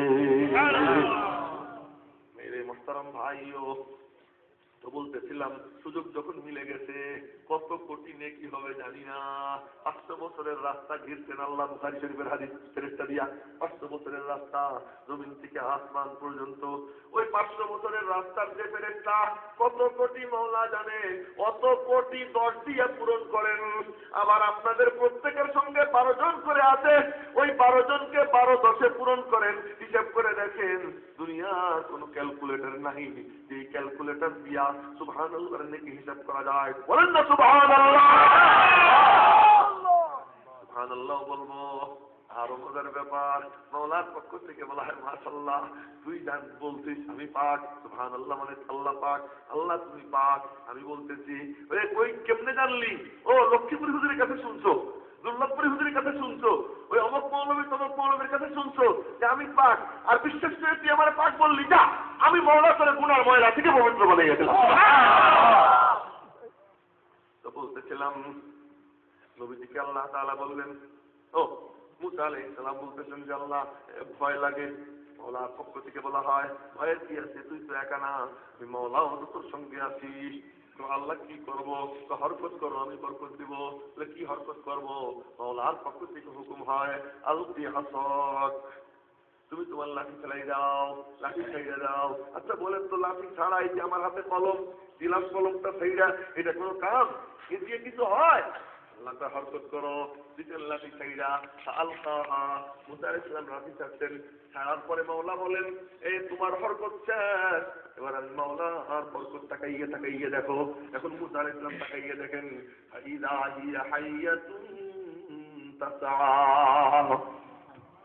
অজগর সাফুইয়া ফনা তুইলা হা কইরা এক টানে সমস্ত জাদুঘরদের জাদু এক টানে গিলে খেয়ে ফেলাইছে। ওই গিলে খাওয়া দেখে আরো ভয়, বুয়া কেমনে ধরবো, এই লাঠি কেমনে ধরবো, যেটা হাতের লাঠি ছিল ওইটা কেমনে ধরি। এখন পিছনের দিকে যায়, মাওলা ডাক দিয়ে কয় কিরে মুসা আবার কি, ও ধরবো কেমনে, ও কেমনে ধরি? মাওলার পক্ষ থেকে বলা হয় ভয় পাওয়ার কোনো কারণ নাই, তোমার কাম হরকত করা, কাম তো আমি করব, তুমি শুধু একটু হরকত করো। প্রথম হরকত ছিল আলকি, ছাড়ো। এখনকার হরকত হলো খুযহা ওয়ালা তাকাফ, ধরো তুমি ভয় পেও না। সানুইদুহা ধরো তুমি ভয় পেও না, আমি মাওলা ওকে আগের অবস্থায় ফিরিয়ে দিব।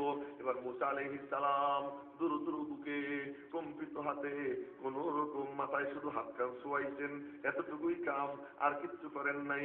হাত শোয়ানোর পরে তাকাইয়ে দেখেন ওই অজগর সাপটা 2.5 হাত লাঠিতে পরিণত হয়ে গেল।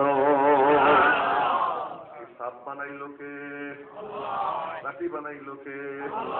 এমনে এমনে বানায় নাই। বলে কি তুমি হরকত করো, ধরায় আর ছাড়ায় আর শোয়ায়, আলকি এগুলো প্রথম হরকত। খুযহা দ্বিতীয় হরকত। হরকত করায় মাওলা বরকত দিয়া যায়। আল্লাহ আল্লাহ তাকাইয়ে দেখেন মাওলার কাণ্ড কারবার। মুসা আলাইহিস সালাম দিছেন দৌড়, ফিরাউন দিছে ধাওয়া, সমুদ্রের পাড়ে গিয়ে দাঁড়াইছেন। এবার বলে ইসরাইলরা কয় ও মুসা কোথায় তোমার আল্লাহ? ওই যে পিছনে তীর তরবারি দেখা যায়, আর ওই যে সামনে সমুদ্র, অথই পানি, সামনে গেলে ডুববো, পিছনে গেলে কোপ খাবো, ডাইনে বামে পাহাড়, যাবার কোনো উপায় নাই, এখন তো মরা ছাড়া কোনো গতি নাই। ইয়া মুসা ইন্না লামুদরাকুন, ও মুসা অবশ্যই অবশ্যই আমরা ধরা খাবো। বলে আমরা মরছি, মরবো। মুসা আলাইহিস সালাম বলতেছেন কাল্লা, কখনো না, কি ব্যাপার? পানি আমারে ডুবাইতে পারে না, তীর তরবারি আমাকে কুপাইতে পারে না, পাহাড় আমাকে আটকাইতে পারে না। ডুবানের শক্তি পানির নাই, কুপানের শক্তি অস্ত্রের নাই, আটকানোর শক্তি পাহাড়ের নাই।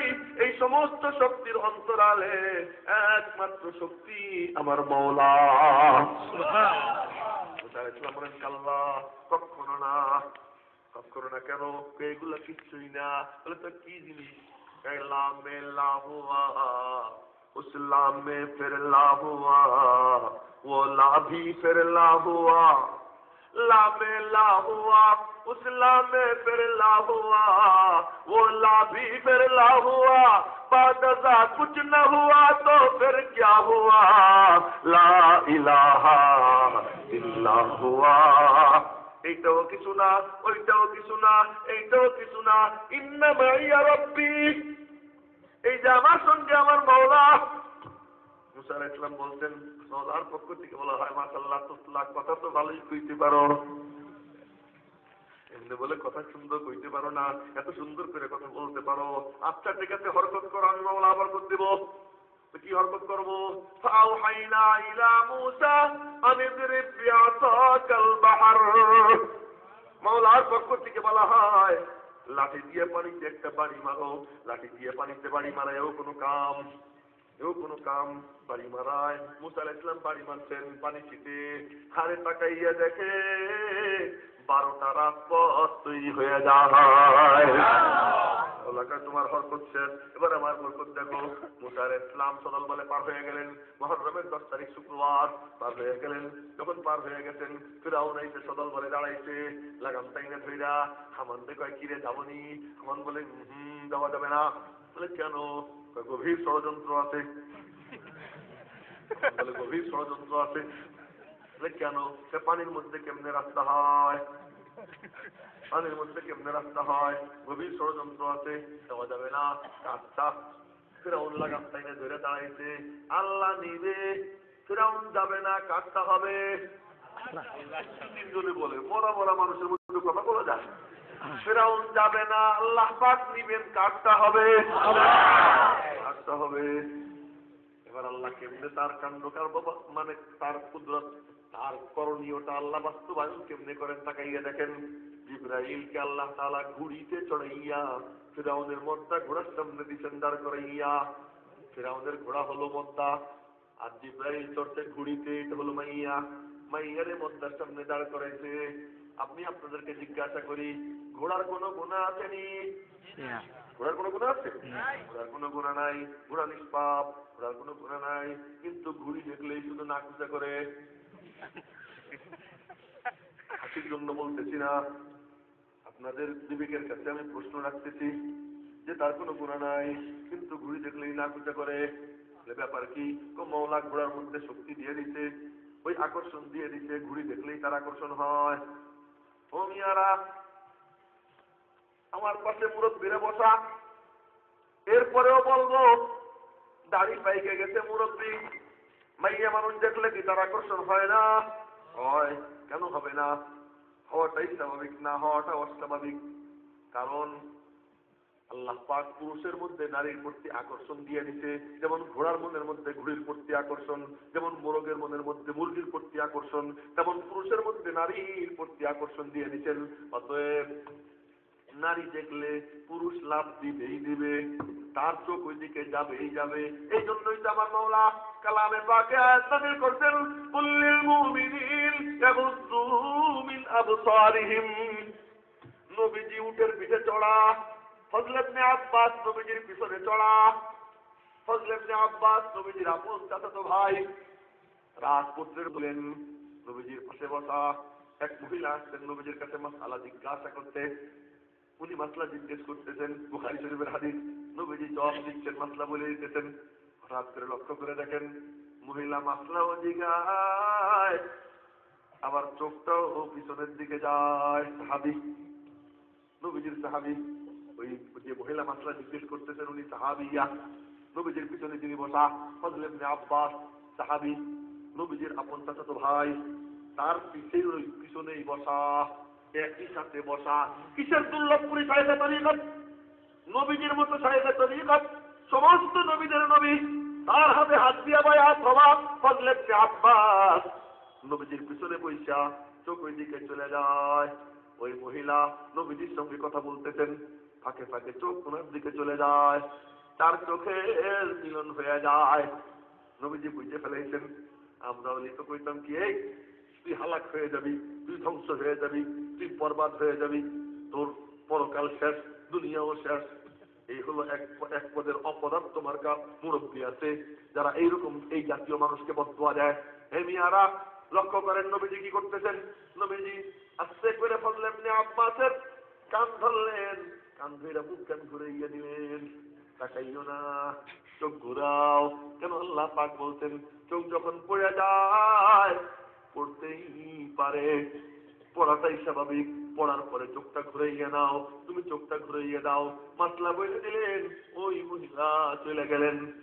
তো যদি সাহাবীর চোখ যায়, আমি মাওলানা আমার চোখ যাইতে পারে না, দুর্লভপুরী হুজুর ওনার চোখ যাইতে পারে না, ওনার মতো কয়েক কোটি যদি এক পাল্লায় রাখা হয়, আর ওই ফজল ইবনে আব্বাসকে যদি এক পাল্লায় রাখা হয়, তারপরেও ফজল ইবনে আব্বাসের ওজন অনেক বেশি হবে।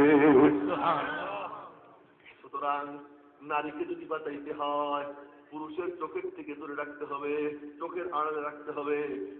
এর বাইরে কোনো বিকল্প রাস্তা নাই, রাস্তাই একটাই। আজকে পত্রিকা দেখলাম, গতকালকের পত্রিকাও দেখলাম, ধর্ষণ বাড়ছে, ধর্ষণের পরিমাণ বাড়ছে, নারী নির্যাতন বাড়ছে, বাল্য বিবাহ বাড়ছে, নারীদেরকে নির্যাতন করে বিভৎস কাণ্ড কারবার করে হত্যা করার পরিমাণ বাড়ছে। সমস্ত তদন্তের রিপোর্ট গতকাল পত্রিকায় দিচ্ছে যে নারীদের উপর নির্যাতন বাড়ছে। কেন বাড়ল? প্রধানমন্ত্রী নারী, বিরোধী দলীয় নেত্রী নারী, স্পিকারও নারী, হাইকোর্টের বিচারপতি নারী, এরপরে সচিবালয়ে নারী, র্যাবের মধ্যে নারী, সবখানে মাইয়া। আমি মাঝে মাঝে বলি, মাইয়ায় মাইয়ায় গোটা দেশ গেছে ছাইয়া। এরপরেও অবস্থা। ধর্ষণ বাড়ে। তো ঘোড়ার ডিম করো তোমরা প্রধানমন্ত্রীর চেয়ার নিয়া, ঘোড়ার ডিম করো তুমি স্পিকারের চেয়ার নিয়া, ঘোড়ার ডিম করো তোমরা ওই র্যাবের অফিসারের পদ নিয়া, ওই সেনাবাহিনীর অফিসারের পদ নিয়া। কি ঘোড়ার গাছ কাটতেছো?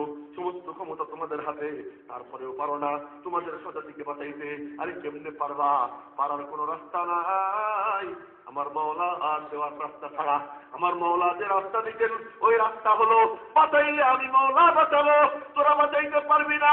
ওই বাঁচানোর রাস্তা হলো আমি মাওলা আর দেওয়া একটা নিরাপত্তা বেষ্টনী আছে, ওই নিরাপত্তা বেষ্টনীর মধ্যে আমার বান্দিদেরকে ঢুকাইয়া দে। আমি মাওলা নিশ্চয়তা দিয়ে দিলাম, আমার বান্দিদের ইজ্জতের গায়ে কেউ আঘাত করতে পারবে না। মাওলা পাক কোরআনে কারিমে বলেন, কুল্লিল মুমিনা ইয়া আইয়ুহান নাবিয়্যু কুল্লি আজওয়াজিকা ওয়া বানাতিকা ওয়া নিসাইল মুমিনিন ইউদনিনা আলাইহিন্না মিন জালাবিবিহিন যালিকা আদনা আইন ইউরাফনা ফালা ইউযাইন অর্থ হলো ইফতিজিং করা হবে না। কে বলতেছেন? কে বলতেছেন? আল্লাহ পাক বলতেছেন বোরকা পরাও, ইফতিজিং হবে না। সহশিক্ষা বন্ধ করো, ইফতিজিং হবে না। তোমার মেয়েকে পর্দায় নাও, ইফতিজিং হবে না। তোমার বিবিকে পর্দায় নাও, ইফতিজিং হবে না। ইফতিজিং এর রাস্তা খুলে দিয়া, ব্যবস্থা করে দিয়া এখন তুমি ইফতিজিং বন্ধ করবা। প্রধানমন্ত্রী তুমি পারবা না, কোন শক্তি দিয়ে পারবা না, ওই সেনাবাহিনী পারবা না। বরং এখন সেনাবাহিনীর মধ্যেও নারী দিচ্ছে। খোঁজ নিয়ে দেখেন গা কত আকাম কুকাম চলতেছে।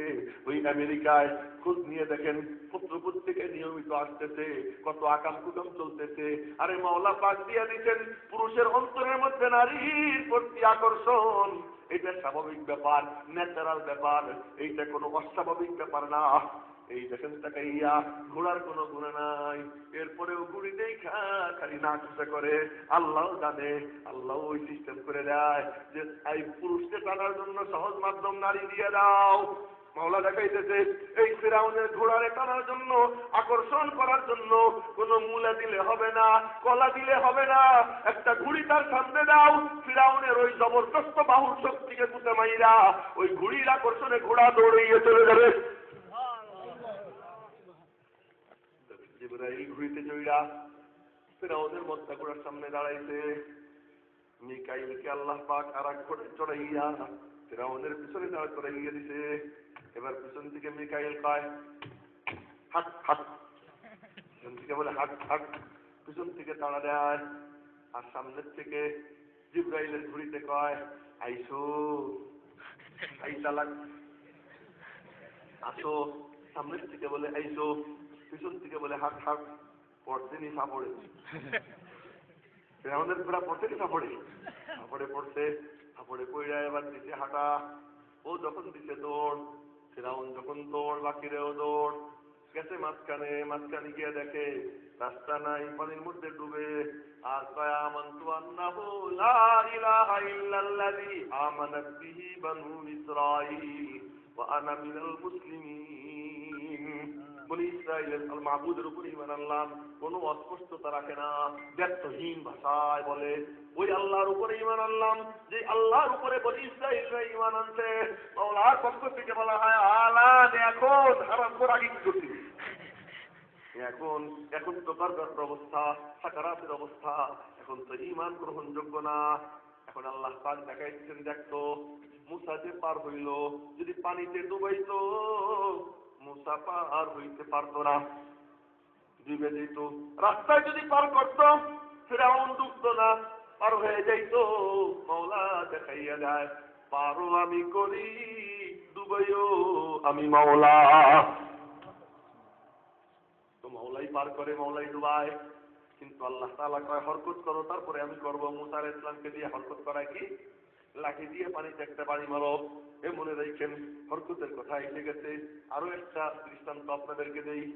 ইউসুফ আলাইহিস সালামকে জানা কথাই বলতেছি, নতুন কোনো কথা না। ইউসুফ আলাইহিস সালামকে জুলাইখা অনেকদিন খুঁজলেইছে, কোনো কাম হয় না। শেষ পর্যন্ত একদিন এক ঘরের মধ্যে ঢুকাইয়া 7টা গেট লাগাইয়া এরপরে আজকে কোথায় যাবা? আজ তো আর আমার তাকে ছাড়া দেওয়া ছাড়া তোমার কোনো উপায় নাই।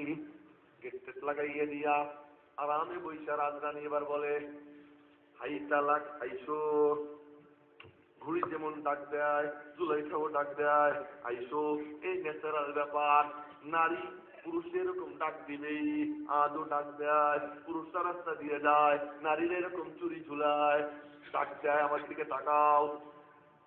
মেয়েরা পরস্পরে আলাপ আলোচনা করে, গল্প সল্প করে, হাসাহাসি করে, যুবকদের দৃষ্টি আকর্ষণ করে আমার দিকে তাকাও। এগুলো ডাক দেয়। এমনি ডাক দিবে ভাইয়া আমার দিকে তাকাও, এটা তো আর করে না।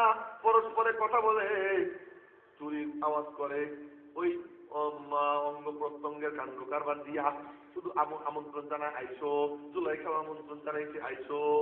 ইউসুফ আলাইহিস সালাম দেখলেন গেট 7টা বন্ধ, জুলাইখা না, কি করা যায়? চিৎকার দিয়ে বইলে উঠে মাআযাল্লাহ। বলে উঠছেন এক কথা, মাআযাল্লাহ, আল্লাহর পানাহ। ইউসুফ তুই আমার পানা চাইলি, তো হরকত কর, আমি মাওলা বরকত দিব। বলে কি হরকত করবো? মাওলা দিলের মধ্যে ঢেলে দেয়। যাওয়ার তো কোনো জায়গা নাই, কিন্তু গেট পর্যন্ত জায়গাটুকু তো খালি আছে। ওইটুকু নড়াচড়া কর, দেখ বাকিটা আমি মাওলা কেমনে করি। ও অতটুকু নড়াচড়া কর। ইউসুফ আলাইহিস সালামের মনের মধ্যে আইসা যায়, মনে মনে বলেন গেট পর্যন্ত যাই, বাকিটা মাওলার হাওয়ালা। দিচ্ছেন দৌড়। বলে গেট পর্যন্ত যাওয়ার আগে মাওলা কয় চাইয়া দেখো আমি মাওলা কেমনে বরকত দিয়ে দিই। পর্যন্ত যাওয়ার আগেই গেট খুলে যায়। জুলাইখা মনে মনে কয় একটা না খুলছে, আরো 6টা আছে। দ্বিতীয়টা খুলে যায়। 2টা না খুলছে, আরো 5টা আছে। তৃতীয়টা খুলে যায়। মনে মনে ভাবে আরো তো 4টে আছে। এখন দেখি আরে আল্লাহ 6টাই তো গেছে খুইলা, 6টাই তো গেছে খুইলা, লাস্টেরটা বাকি আছে। এই তো গেল শিকার সুইটা। এতদিন আয়োজন করে, এত পরিকল্পনা করে 7টা গেট লাগাইয়া আজ আমি তারে আটকাইলাম। এরপরেও ও যদি ছুটে যায়, পিছন থেকে পাঞ্জাবি ধরে দিতে টান। দরজা গেছে খুইলা, দেখে তার স্বামী দাঁড়াইয়া। এখন কয় কি, এ তোমার বিবির সাথে যে আকাম করতে চায় তার কি শাস্তি হওয়া উচিত? তার কঠিন শাস্তি হওয়া উচিত, অথবা তাকে বন্দী করা উচিত। আজও এই নিয়ম আছে। আকাম কুকাম সব করে বড় লোকরা, পয়সাওয়ালারা, মন্ত্রী এমপির মাইয়ারা। এমপিদের মাইয়ারা, শিল্পপতিদের বউরা আকাম কুকাম কইরা ড্রাইভার রে ফাঁসাইয়া দেয়, চাকর রে ফাঁসাইয়া দেয়, রাখাল রে ফাঁসাইয়া দেয়।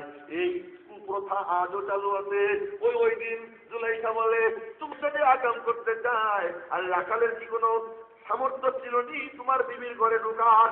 তোমার বিবি ডাক দিয়ে না ঢুকাইলে রাখাল ঢুকতে পারে না। ওই ড্রাইভার তোমার মাইয়ার কাছে যাইতেই তো সাহস পায় না, কেমনে যাইতে পারলো তোমার মাইয়া ডাইকা নিতে? যখন ধরা পড়ে যায় তখন ওই ড্রাইভারটারে মারে, ওই রাখাল রে মারে, কিন্তু ওই মেয়েরে কিছু বলে না। ওই দেখো কাণ্ড কারবার, ওখান থেকেই সুন্নত চালু হয়েছে, এই আদর্শ চালু হয়েছে বড় লোকদের। বলে তোমার বিবির সঙ্গে যে আকাম করতে চায় তার কি শাস্তি দেওয়া উচিত? হয় তাকে কঠিন শাস্তি দাও, তাহলে তাকে বন্দি করো।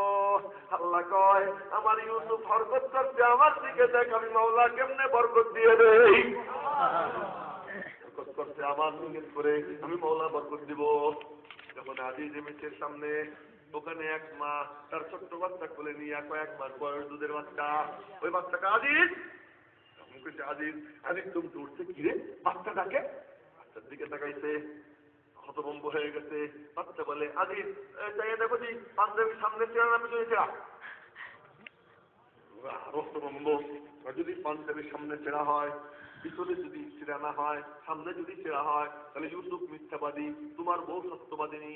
আর যদি পাঞ্জাবি পিছনে ছেড়া হয় তাহলে কিন্তু ইউসুফ সত্যবাদী, তোমার বউ মিথ্যাবাদী। আল্লাহ আল্লাহ আল্লাহ পাক তার বরকত কমপ্লিট করে দেয়। হরকত করো মাওলার দিকে। বলে আজ এই যে প্যান্ডেল, নামে জলদার নামে যে প্যান্ডেল, এই যে বিছানা, এই যে স্টেজ, ওলামা একরাম বসা, আমি অপদার্থ কমি না, এর মধ্যে আসলেই এমনি হলো তাওয়াজু করে বলে, আর আমি বলি একেবারে বাস্তব, আমি একেবারে আসলেই খুব খারাপ। আমি আপনাদের সামনে বসা কিছু কথা বলার জন্য আসছি সেই ঢাকা থেকে, হুজুরের নির্দেশ, হুজুর বলছেন আসতে তাই আসছি, তো আপনাদের সামনে বসছি। এটাও হরকত, এ আর কিচ্ছু না, দেনেওয়ালা আল্লাহ, দিবেন তো আল্লাহ। কিন্তু আমরা একটু হরকত করি, আপনারা যে আসছেন এটাও হরকত, আমার বলাটাও হরকত। এই যে প্যান্ডেল, এইটা হরকত, চলেন একটু দেখে আসি কি সেই কাণ্ড কারবার।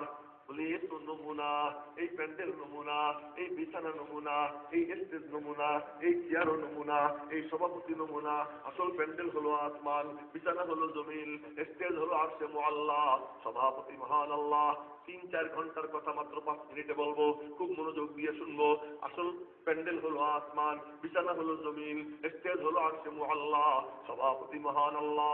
বক্তা হলেন জনাবে মুহাম্মদুর রাসূলুল্লাহ সাল্লাল্লাহু আলাইহি ওয়াসাল্লাম। তার আগে সমস্ত নবীরা, আল্লাহ পাক রব্বুল আলামিন সভাপতি হইয়া নূরের মিম্বার কায়েম কইরা নূহ আলাইহিস সালামকে দিয়া 950 বছর ভাষণ দেওয়াইছেন। কামটা কি? কোন কাম? নবীকে মাওলা বলে দিতেন আয়োজন করো, হরকত করো, আমি মাওলা বরকত দিয়ে দিব। নবী বসছেন, সামনে উম্মতি বসা, নবী কথা বলছেন, মাওলার শিখানো বলি। বলে নবীর কথা যারা নেক নিয়তে শুনতো, আল্লাহ পাক নবীর সিনা থেকে তাদের সিনায় নূর পৌঁছাইয়া দিতে। ওই যে শুরু হয়, নূরের মিম্বরে এক এক নবী আসেন, ভাষণ দেন, চলে যান। এই করতে করতে আশ্চর্য এক বক্তার আগমন ঘটে। ওই বক্তার কথা মাত্র 2 মিনিটে বলবো। মা মারিয়াম বৈশা গোসল কইরা পার্কে বৈশা চুল শুকাইতেছিলেন। আমাদের সদস্য হুজুর হযরত শামসুল হক ফরিদপুরি সদস্য হুজুর রাহমাতুল্লাহি আলাইহি, উনার বিবির চুল ছিল অনেক বড়। উনার বিবির চুল শুকানোর জন্য পুকুরের পাড়ে বাঁশ একটা বাইন্ধে দিয়েছিলেন, ওখানে আবার ঘের দেওয়া ছিল। গোসল কইরা উঠা উনি ওই চুল শুকাইতেন বাঁশের উপরে ছড়াইয়া দিয়া। মা মারিয়াম পারিবারিক পার্কে গিয়া গোসল কইরা পারিবারিক পার্কে চুল শুকাইতেছিলেন। এমন সময় এক আগন্তুক ওনার সামনে আসেন, মাথায় সবুজ পাগড়ি, গায়ে সবুজ চাদর, পরনে সবুজ লুঙ্গি, অপরূপ সুন্দর, ঘন কালো দাড়ি, ঘন কালো বাবরি, অপরূপ সুন্দর যুবক সামনে এসে দাঁড়াইছে। মা মারিয়াম আটকে উঠছেন। আজ যুবতীরা যুবক দেখলে আটকে ওঠে না, বরং আরো কাছে গেছে। যুবক না তাকাইলেও তার দৃষ্টি আকর্ষণ করার চেষ্টা করে। জান্নাতি নারীর বৈশিষ্ট্য, যুবক দেখলে বাঘকে যতটা ভয় পায়, সিংহকে যতটা ভয় পায়, তার থেকেও একটা যুবককে যুবতী বেশি ভয় পাবে, সে আটকে উঠবে। এ হলো জান্নাতি নারীর বৈশিষ্ট্য। মা মারিয়াম তিনি যুবক দেখছেন, যুবক দেখে আটকে উঠছেন, আটকে উঠে বলতেছেন, ইন্নী আউযু বিররহমানি মিনকা ইন কুনতা তাকিয়া, যদি তোমার মধ্যে আল্লাহর ভয় থেকে থাকে আমি তোমার থেকে রহমানের পানা চাই। আগন্তুক বলে পানা চাইয়া লাভ নাই। আল্লাহু আকবার। পানা চাইয়া লাভ নাই কেন? কাইন্নামা আনা রাসূলু রাব্বিক লিআহাবা লাকি গুলামান যাকিয়া, বলে আমি তো তোমার রব্বের দূত, যার পানা চাও ওই মাওলাই তো আমারে পাঠাইতেন তোমার কাছে। বলে কেন? তোমার একটা পুত্র পবিত্র ছেলে সন্তান দিব বলে আসছি। বলো কিচ্ছি চিচি আস্তাগফিরুল্লাহ, কেমনে হবে আমার ছেলে সন্তান? কাইফা ইয়াকুনু লি গুলাম, কেমন করে হবে আমার ছেলে সন্তান? ওয়ালাম ইয়ামসাসনি বাশার, এখনো তো আমার বিয়েই হয়নি। ওয়ালাম আকু বাগিয়া, আর আমি তো বেশ্যাও না। আমি ভাব অর্থ করতেছি, শব্দের তর্জমা করতেছি না। আমার তো বিয়ে হয়নি, আর আমি তো বেশ্যাও না। স্বাভাবিক সন্তানও সম্ভব না, অস্বাভাবিক সন্তানও আমার আসতে পারে না। সন্তান কেমন করে হবে? আগন্তুক বলে আমি জানি না। ক্বালা কাযালিকি ক্বালা রাব্বুক, তোমার রব এমনই বলেছেন, হুয়া আলাইহি হাইয়্যিন, এটা বলে সাধারণ ব্যাপার, নরমাল ব্যাপার। বইলা একটা ফু দিয়া জিবরাইল গেলেন চইলা, মা মারিয়াম ওইটা হাতা দিলেন, পেটটা বড় হয়, আরো বড় হয়, আরো বড় হয়। খেজুর গাছ তলায় গেলেন, আর ব্যথা উঠলো, পড়ে গেলেন। এখন দেখেন কোনো সাহায্যকারী লাগে না, সন্তান একটা বের হয়ে আসতেছে, একটু ব্যথাও লাগে না, এক ফোঁটা রক্ত ঝরে না, এক ফোঁটা পানিও পড়ে না। ফুটফুটে সুন্দর বাচ্চা, খুশি হওয়ার কথা। কিন্তু মা কোলে নিয়া মাওলার দিকে তাকাইয়া কয়, মাওলা তুমি কি করলা? ইয়া লাইতানি মিতু ক্বাবলা হাযা, আমি তো মরে গেলেই ভালো ছিল। ওয়া কুনতু নাসিয়াম মানসিয়া, মারিয়াম নবী কেউ দুনিয়াতে আসতে আর চলে গেছে, এ কারো জানাই হইতো না, তাই তো ভালো ছিল। এখন আমি কি করব? মাওলার পক্ষ থেকে বলা হয়, এই তোর কাম তুই কর, আমার কাম আমি করবো। তোর কাম তুই কর, আমার কাম আমি করবো। আল্লাহ পাক বলেন, থাকুলি অস্তবি বকরি আইনা, তুই মজা করে খাইতে থাক, মজা করে পান করতে থাক, আর বাচ্চা দেখে দেখে চোখ জোড়াইতে থাক। যদি কোনো মানুষ দেখে ফেলাস তো বলবি, ইন্নী নাযারতু লিররহমানি সাওমা, রহমানের জন্য রোজার মান্যত মানছি। ফালান উকাল্লিমাল ইয়াওমা ইনসিয়া, আজ আমি কোনো মানুষের সঙ্গে কখনো কথা বলবো না। এগুলো বলে দিবি। মা মারিয়াম দিতেন হাঁটা, মানুষেরা কিরে কই ভাই, ইয়া উখতা হারুন মা কানা আবুকি ইমরাতাহু ওয়া মা কানাত উম্মুকি বাগিয়া, কিরে কই পাইলি? মা মারিয়াম কয়, ইন্নী নাযারতু লিররহমানি সাওমা, আমার তারা কয় কোথা থেকে বলে একটা দাঁড় করে আসতে আবার রোজার ছবি কিনে দেখাও। আমি এই কথা বলতে মাওলার পক্ষ থেকে খবর আসে, মারিয়াম এবার সভাপতি আমি মাওলা, বক্তা আমার ঈসা রূহুল্লাহ। দেখ আমি মাওলা আমার কুদরত দেখাই। বলে আবার যদি কথা বলতে চায় ইঙ্গিত থেকে দেখাই গিয়ে দিবি। এবার আবার ওরা বলে, এই কি রে কথা বলিস কেন? মা মারিয়াম কি কয়, আমার দিকে দেখেন। মা মারিয়াম বলে,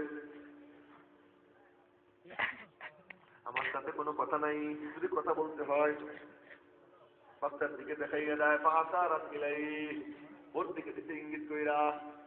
এখন তারা বলে, কাইফা নুকাল্লিমু মান কানা ফিল মাহদি সাবিয়া, কেমন করে কথা বলবো কোলের বাচ্চার সঙ্গে?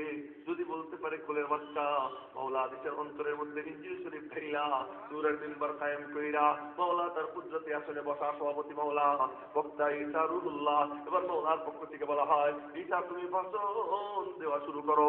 ঈসা আলাইহিস সালাম কোলে বসে কয়, কি আমারে বাচ্চা কইলে জিনিস আমি কে? আল্লাহু আকবার।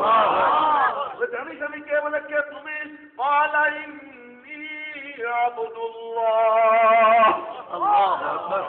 আল্লাহর বান্দা, আতানিয়াল কিতাব, এই মাত্র ইনজিল শরীফ আমার মাওলা আমার সিনার মধ্যে দিচ্ছেন ডাইলা। ওয়াজআলানি নাবিয়্যা, আমারে নবী বানাইছেন, ওয়াজআলানি মুবারাকা, আমারে বরকতময় বানাইছেন। কুষ্ঠ রোগী ছুঁয়ে দিব, কুষ্ঠ রোগ ভালো হয়ে যাবে। ধবল রোগী হাতে ইয়ে দিব, ধবল রোগ ভালো হয়ে যাবে। মৃত্যু ব্যক্তিকে ধইরা বলবো কুম বিইذنিল্লাহ, মৃত্যু ব্যক্তি চিন্তা হইয়া কথা বলা শুরু করবে। এই যে ভাষণ শুরু হয়, 33 বছর বয়স পর্যন্ত ভাষণ দেন। 33 বছর বয়সের সময় ইহুদিরা ষড়যন্ত্র করে ওনাকে হত্যা করার জন্য, শুলে চড়ানোর জন্য। মেরে মুহতারাম ভাইও, আমার মাওলা বলেন ওমা কাতালুহু ওমা সালাবুহু, ওরা হত্যা করতে পারে নাই, শুলেও চড়াইতে পারে নাই। জিজ্ঞেস করে গেল কোথায়? মাওলা বলেন বাররাফাহুল্লাহু ইলাইহি, আমি মাওলা আমার ঈসাকে আমার কাছে আইনা রেখে দিছি। আমাদের মুসলমান ডাক্তাররা তাদের ডাক্তারখানায় ক্রুশ চিহ্ন দিয়ে রাখে যে ওইটা বিশ্বাস করবো ওই ডাক্তার বিমান হয়ে যাবে। ওই ডাক্তার যে তার ডাক্তারখানায় ওই গ্লাসের উপরে ক্রুশ চিহ্ন দিয়ে রাখে, এটা হলো ডাক্তারি বিজ্ঞান, চিকিৎসা বিজ্ঞান। ইউসুফ আলাইহিস সালাম হযরত ঈসা আলাইহিস সালাম থেকে আসছে, অতএব ওই ক্রুশ চিহ্ন ওনাকে শুলে চড়ানো হয়েছে। এই বিশ্বাস করে যে গলায় টাই ঝুলাবে মনে মনে বলবে ঈসা আলাইহিস সালামকে ওই পুরুষ মানে শুলে চড়ানো হয়েছে, ওই পুরুষের আকারে হলো টাই, ওই পুরুষের আকারে ওই ডাক্তারখানায় ওইরকম পুরুষ চিহ্ন দেয়। সাবধান মুসলমান, ঈমান বাঁচাও। এত বেলজ্জা কেন হইলা, এত নির্লজ্জ কেন হইলা? তুমি তোমার নবীর আদর্শকে তোমার বুকের মধ্যে নিতে পারো না, তার পোশাককে তুমি সুন্দর মনে করতে পারো না।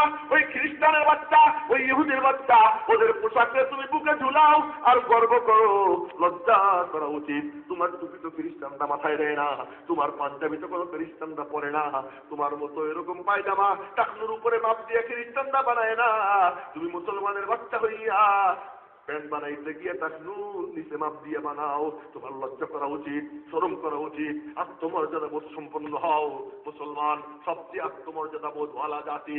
মেরে মুহতারাম ভাইও, তো বলতেছিলাম আমার মাওলা বলেন বাররাফাহুল্লাহু ইলাইহি, আল্লাহ কাছে নিয়ে রেখে দিচ্ছেন। গ্যালনি মিম্বার খালি হইয়া, কথা বুঝছেন? গ্যালনি মিম্বার খালি হইয়া, মিম্বার গেলে খালি হইয়া আল্লাহ আল্লাহ, আর মিম্বারে কেউ আসেন না। কয়দিন?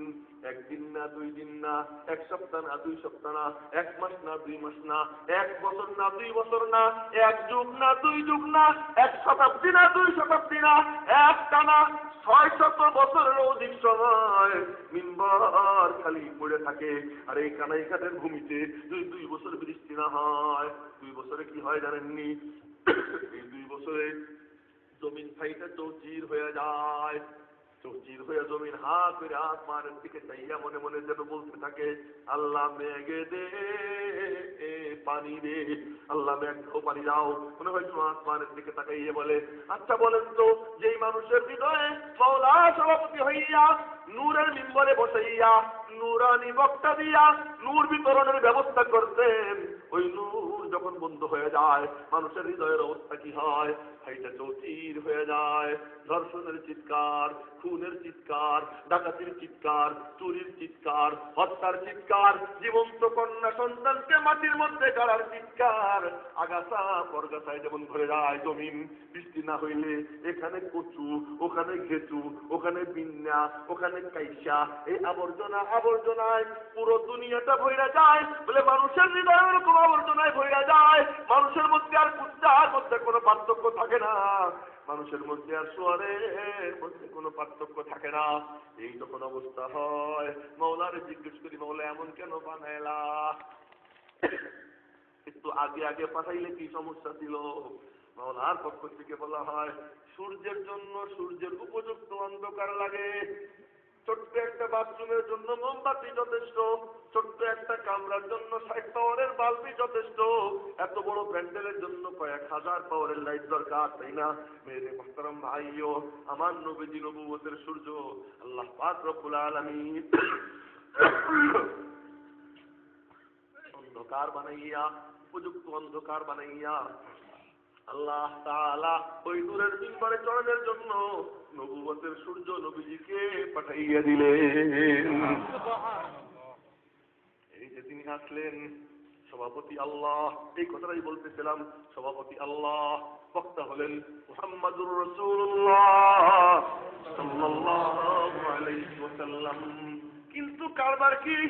এই সব আয়োজন ডেকোরেশন তোমরা করো, দেনেওয়ালা আমি মাওলা, আমি দিব, তোমরা ডেকোরেশন করো, আয়োজন করো, মকসদ নিয়ে যাও, উদ্দেশ্য নিয়ে যাও, হরকত করো, সুইটে সুইটে যাও। দারুল উলুমে ডাক দিতে, মনে মনে বলো যাই, ওখান থেকে সিনার মধ্যে কিছু নূর নিয়ে আসি, এই নিয়ত নিয়ে তুমি আসো, দেখবা সেই তোমার এই হরকতের বরকতে আল্লাহ তাআলা তোমার সিনায় নূর পৌঁছাইয়ে দিবে। বলে চেয়ার তখনও যেমন ছিল আজও তেমন আছে, তখন এইটা নবীর চেয়ার, আজও নবীর চেয়ার। আমি ইয়াহিয়া মাহমুদ বসা, কিন্তু আসলে কিন্তু আমি বসা না। হুজুররা আবার আমার বদুয়া দিয়ে একটা ঘটনা শোনাই, কাশি এসে গেছে তো কথা লম্বা হবে না, একটা ঘটনা শুনেই। এবার যখন হজের থেকে আসলাম, কয়েকদিন পরে আমার এক মুসল্লি আমার ফোন করছে, ফোন করে আমার মুসল্লি বলে, হুজুর আমি একটা আশ্চর্য স্বপ্ন দেখলাম। কি স্বপ্ন? স্বপ্নে দেখি আমার কাছে একজন বলতেছে নবীজি অমুক খানে আসতেন, একটা জায়গার কথা বললাম, তা আমি খুব দ্রুত ছুটছি নবীজির সঙ্গে সাক্ষাৎ করার জন্য। রাস্তায় নবীজির সঙ্গে দেখা, কিন্তু আমার দিকে তাকাইলেন না, তিনি আমার উপর যেন অসন্তুষ্ট, এজন্য আমি মুসাফাও করতে পারলাম না। নবীজি চলে গেলেন। জিজ্ঞেস করলাম লোকজনরে যে নবীজি কোথায় থেকে আসলেন, আমাকে সবাই বলল ওখানে এক মাহফিলে নবীজি বয়ান করতেছিলেন, ওখানে বয়ান করে আসলেন। এই কথা আমাকে বলল, তো ছুটে গেলাম মাহফিলের কাছে, আপনারা মাফ করে দিয়েন, কথাটা বলতেছি কি জন্য, আমার মতো অপদার্থ।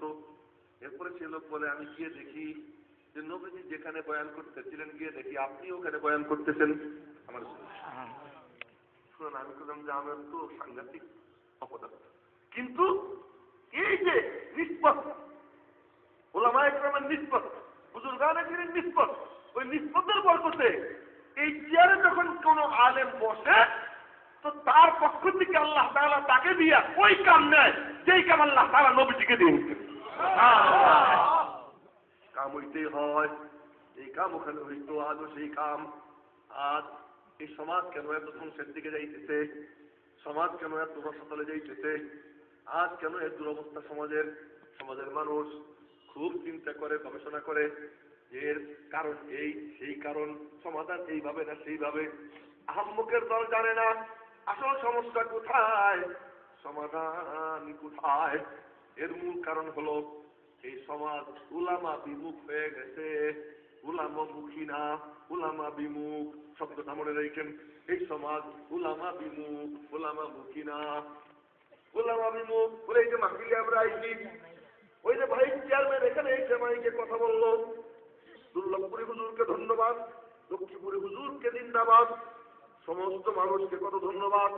ভাইস চেয়ারম্যান সাহেব দিয়ে গেলেন, কিন্তু ভাইস চেয়ারম্যান সাহেব, মেয়র সাহেব, ওসি সাহেব, ডিসি সাহেব, এসপি সাহেব, যত সাহেব আছেন, যত এমপি সাহেব, মন্ত্রী সাহেব, যত সাহেব আছেন, সব সাহেব হুজুরের কাছে আইসা হুজুর দোয়া করবেন আল্লাহ যেন ব্যবসায় বরকত দেয়, হুজুর দোয়া করবেন চেয়ারটা যেন ঠিক থাকে, হুজুর দোয়া করবেন আমি যদি নির্বাচনে জিতে যাই, হুজুরের কাছে দোয়া চায়, দোয়ার জন্য আসে। কিন্তু যখন নাকি নির্বাচনটা করবে, কোন তরিকায় নির্বাচন করবে, নির্বাচনী প্রচার অভিযান কেমনে চালাবে, হুজুরের কাছ থেকে পরামর্শ নিবে না। ব্যবসা বাণিজ্য সাজাইয়া গুছাইয়া দোকানের ডেকোরেশন কইরা হুজুরকে বলবে হুজুর আছেন দোয়া করে দেন, হুজুর দোয়া করে দিবেন, আল্লাহ তুমি ব্যবসায় বরকত দাও, তারে কোটি কোটি টাকার মালিক বানাইয়া দাও, হুজুর দোয়া করে দিবেন। কিন্তু হুজুরকে জিজ্ঞাসা করবে না, হুজুর দেখেন তো আমার পুঁজিটা ঠিক আছে কিনা, এই টাকা দিয়ে আমি ব্যবসা শুরু করলাম, আমার পুঁজিটা ঠিক আছে কিনা, ব্যবসাটা আমার ঠিক আছে কিনা, এটা কিন্তু হুজুরকে জিজ্ঞাসা করে না। বিবাহের আয়োজন করে সব উঠাইয়া গায়ে হলুদের অনুষ্ঠান কইরা, এরপরে বিয়ার কমিউনিটি সেন্টার ভাড়া কইরা সমস্ত আয়োজন কইরা পুরো হলকে একেবারে জাহান্নামের অগ্নিকুণ্ড বানাইয়া চতুর্দিকে ক্যামেরা গ্লাসের ব্যবস্থা কইরা, ভিডিওর ব্যবস্থা কইরা হুজুর দেখি হুজুর একটু সাল্লাল্লাহু করে দোয়া করে দেন। শুধু ডাইনেও তাকাইতে পারে না, বায়েও তাকাইতে পারে না, সামনেও তাকাইতে পারে না, পিছনে তো তাকানোর কোনো দরকার নেই। কোন রকম দায় ছাড়া করতে দুরূদ শরীফ একটু পড়া দোয়া করে দেয়, দোয়া করে চলে আসে। ওই বিয়া কোথায় করবে, কেমনে করবে, কোন তরিকায় করবে, হুজুরের কাছে কোনো পরামর্শ নেয় না। অফিসার কেমনে নিয়োগ করবে, কোনো পরামর্শ নেয় না। আর সমাজ নষ্ট হয়, হুজুরদের কাছে দোয়া চায়, বলে মসজিদের মিম্বরে বসে হুজুর আপনারা একটু বয়ান করে দেন, যেন সমাজটা ঠিক হয়ে যায়। মানুষ ছেলেরা যেন মদ ছেড়ে দেয়, মাদকের নেশা যেন ছেড়ে দেয়, হেরোইন যেন ছেড়ে দেয়। মসজিদের মিম্বরে বয়ান করতে বলে, সরকারের পক্ষ থেকে আছে এরকম কাগজ, নোটিশ আছে যে ইমাম সাহেব একটু বলে দেন। কেন ওই ইমাম সাহেবকে দিয়ে এখন বলাও? ওইটাকে বানাইছো তুমি, ফ্যাক্টরি তোমার, তোমার ফ্যাক্টরি তুমি তৈরি কইরা ওরে মাদক খেতে বানাইয়া ওরে তুমি পচাইয়া এখন তুমি আইছো আমার কাছে উল্লু সিধা করার জন্য। না না না, যদি সিধা করতে হয় তাহলে তোমাদের সকলকে উলামামুখী হইতে হবে। প্রধানমন্ত্রীর চেয়ারে বৈশা কেমনে দেশ চালাবো কিচ্ছু চাই না, কোনো কিছুর ভাগ দরকার নাই, শুধু উলামা ইকরামের পরামর্শ নেন দেশ কেমনে চালাবেন। হক্কানি আলেমদের থেকে পরামর্শ নেন। কানাইঘাটের অফিসার আপনি আসেন, উলামা ইকরামের পরামর্শ নেন। থানা পরিষদ কেমনে চালাবেন, কোনো পয়সা করি চাই না, আপনাদের কাছে একটু পরামর্শ নেন। আল্লাহর কসম খেয়ে বলছি, প্রাইমারি স্কুলের হেডমাস্টার আসুক হুজুরদের কাছে, স্কুলটা চালাবো কেমনে চালাবো আমাকে একটু পরামর্শ দেন। এই পরামর্শ নেন, নিয়ে স্কুল চালান, দেখবেন আল্লাহ পাক রব্বুল আলামিন সমাজটাকে শান্তিপূর্ণ সমাজ বানাইয়া দিবে। ওলামা ইকরামের পরামর্শ যেখানে নেওয়ার দরকার ওখানে নেয় না, কিন্তু শুধু দোয়া করায়, জানাজা পড়ায়, বাহবা দেয়, এই করে আনুষ্ঠানিকতা করে। সাবধান, মনে রাখবেন রসাতলে চলে গেছেন, আরো যাবেন যতদিন পর্যন্ত ওলামা বিমুখ থাকবেন। এই উম্মতের সফলতা হলো নবীমুখিতার উপর। নবী আজ দুনিয়াতে নাই, ওয়ারিস নবী ওলামা ইকরাম আছেন। এই ওলামা মুখিতা এই সমাজের উন্নয়নের চাবিকাঠি, মুক্তির চাবিকাঠি, সফলতার চাবিকাঠি। আমি আপনাদের সামনে আয়াত তিলাওয়াত করছিলাম। আল্লাহ পাক বলেন, ইয়ারফাইল্লাহুল্লাযীনা আমানু মিনকুম ওয়াল্লাযীনা উতুল ইলমা দারাজাত। বলেন না আল্লাহু আকবার। আল্লাহু বিমা তা'মালুনা খাবীর। মেরে মুহতারাম ভাইও, আমার দিকে দেখেন, এই যে আঙ্গুলের টুকা, এখানে একটা নুড়ি পাথর রেখা, যদি আঙ্গুল দিয়ে টুকা মারি, আঙ্গুলের একটা শক্তি আছে, নুড়ি পাথরটা কতদূর চলে যাবে। আমি যদি স্ট্যান্ডারে একটা থাপ্পড় দিই, এটা কতদূর চলে যাবে, থাপ্পড়ের একটা শক্তি আছে। আমি যদি এই কাপের মধ্যে একটা ঘুষি মারি, হয়তো কাপটা ভেঙে যাবে, আমার হাত একটু কাটতে পারে, ঘুষির একটা শক্তি আছে। যদি আমি লাঠি মারি, এই টেবিলটাকে পড়ে যাবে, কারণ নাকের উপরে লাগবে, লাঠির একটা শক্তি আছে। এই সব শক্তি, লাঠির বাড়ির শক্তি আছে, পিস্তলের শক্তি আছে, রাইফেলের শক্তি আছে, রিভলভারের শক্তি আছে, স্টেন গানের শক্তি আছে, মেশিন গানের শক্তি আছে। এই করতে করতে উপরে যান, যাইতে যাইতে কত যাবেন, আণবিক বোমা, পারমাণবিক বোমা, এই সবগুলোর তো শক্তি আছে। মানুষ শক্তি পূজা করে, লক্ষ্য করেন, মানুষ শক্তি পূজা করে যার কাছে শক্তি আছে। বস কেমন আছে, বস কেমন আছেন, পকেটে টাকা আছে, পকেটে টাকা আছে, তার শক্তি আছে, জনবল আছে। বস স্যার, জি স্যার, হ্যাঁ স্যার। ফোনে কথা বলে 1 মিনিট পুরো দিন সার করে 10 বার। 1 মিনিটের মধ্যে স্যার, হ্যাঁ স্যার খালি বইতেই থাকে।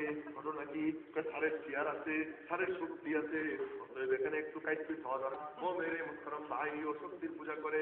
সবচেয়ে বড় শক্তি আণবিক শক্তি। ওই আণবিক বোমার শক্তি সব যদি মিলে যায়, আমি আপনাদেরকে জিজ্ঞাসা করি, বলেন তো আমার মাওলা যদি একটা ঝড় পাঠাইয়ে দেয়, এই কোন শক্তি ঝড়ের সাথে পারবে? মনাও আছে, কোন লোকের যুদ্ধের সময় 15 দিন চলে যায়, নবীকে দোয়া করেন, আল্লাহ তুমি নুসরত করো। আর নুসরত হয় রাতের বেলায়, লক্ষ্য করেন আওয়াজ আসে, কেমন যেন বেড়ে বেড়ে হয়, কেমন যেন দৌড়ি হইতেছে, কিন্তু কিছু দেখা যায় না, কিছুই দেখা যায় না। মেরে মুহতারাম ভাই, নবীজি বলেন, মাইয়াতিনি বিখাবারিল কওম, কওমের সংবাদ আমাকে কে পরিবেশন করবে? হযরত জুবায়ের দাঁড়িয়ে বললেন, আনা ইয়া রাসূলুল্লাহ, আমি। কিছুক্ষণ চুপ থাকলেন, আবার বললেন, ভাইয়া তিনি বিখবরিল কওম। আবারও জুবায়ের দাঁড়াইলেন, আবার কিছুক্ষণ চুপ থাকলেন, আবার বললেন, ভাইয়া তিনি বিখবরিল কওম। আবার হযরত জুবায়ের দাঁড়িয়ে বললেন, আনা। নবীজি বললেন, লিকুল্লি নাবিয়্যিন হাওয়ারিয়ুন ওয়া হাওয়ারিয়্যু জুবায়ের। সব নবীর বিশেষ সহকারী থাকে, আমার বিশেষ সহকারী হলো জুবায়ের। জুবায়েরকে পাঠাইলেন। জুবায়ের রাদিয়াল্লাহু আনহু আশারে মুবাশশারা সদস্য, হযরত আবু বকর সিদ্দিকের জামাই, আব্দুল্লাহ ইবনে জুবায়েরের আব্বা। হযরত জুবায়ের রাদিয়াল্লাহু তাআলা আনহু সংবাদ নিয়ে আসলেন। বলেন, ইয়া রাসূলুল্লাহ, সব ফাঁকা। কি ঘটনা? বলে, পাতার যখন বইছে ওদের ব্যাগ উড়িয়া ওদের মাথার মধ্যে বাইরে শুরু করছে। ওদের তাবুর খুঁটি উঠে ওদের কথার মধ্যে পিটাইতেছে। 10,000-এর সম্মিলিত বাহিনী, ওদের তাবুর খুঁটি ওদের মাথায় বেয়ে যায়, ওদের ব্যাগ ওদের মাথায় লাগে, একজন আরেকজনের সাথে কুচে খায় আর দৌড়ায়, পুরো ময়দান ফাঁকা। আল্লাহ কয়, দেখ সব শক্তি মিলে গেছে, আমি মাওলা একটা ঝড় পাঠাইয়ে দিছি। আচ্ছা, এই পুরো সিলেট অঞ্চল শীষে ঢালা প্রাচীর দিয়া, পাথর দিয়া বিল্ডিং নির্মাণ কইরা পুরো সিলেট একেবারে সাজাইলেন আপনারা। তার দিকে নিরাপত্তা বেষ্টনী আমার মাওলা খালি নিচের থেকে একটু মাটি নাড়াইয়া দিল, ভূমিকম্প হইল। আল্লাহ না করুক, আল্লাহ না করুক, আল্লাহ না করুক। সকলে বলি আমিন। না হয় আল্লাহর কাছে দোয়া করি, যদি এমন হয় টিকবে কোন বিল্ডিং? টিকবে? আমাদের ঢাকার গবেষকরা গবেষণা করে একবার ফলাফল বের করতে, যদি ঢাকায় ভূমিকম্প হয় তাহলে মতিঝিলের থেকে রামপুরে আসতে 6 মাস লাগবে। কত বড় বান্দরের মাধ্যমে আল্লাহ গজব দিবে, দিলে পরে সেই গজবটা এমনি পড়বে, সেই গজবের পরিণতি এই হবে। ওই ওখান থেকে এই পর্যন্ত হাইটে আসতে কয় মাস লাগবে এই গবেষণা করতে? লাফির তোরে দাঁত ভেঙে যাওয়ার দরকার। এটা কোনো গবেষণা দিয়েছিল?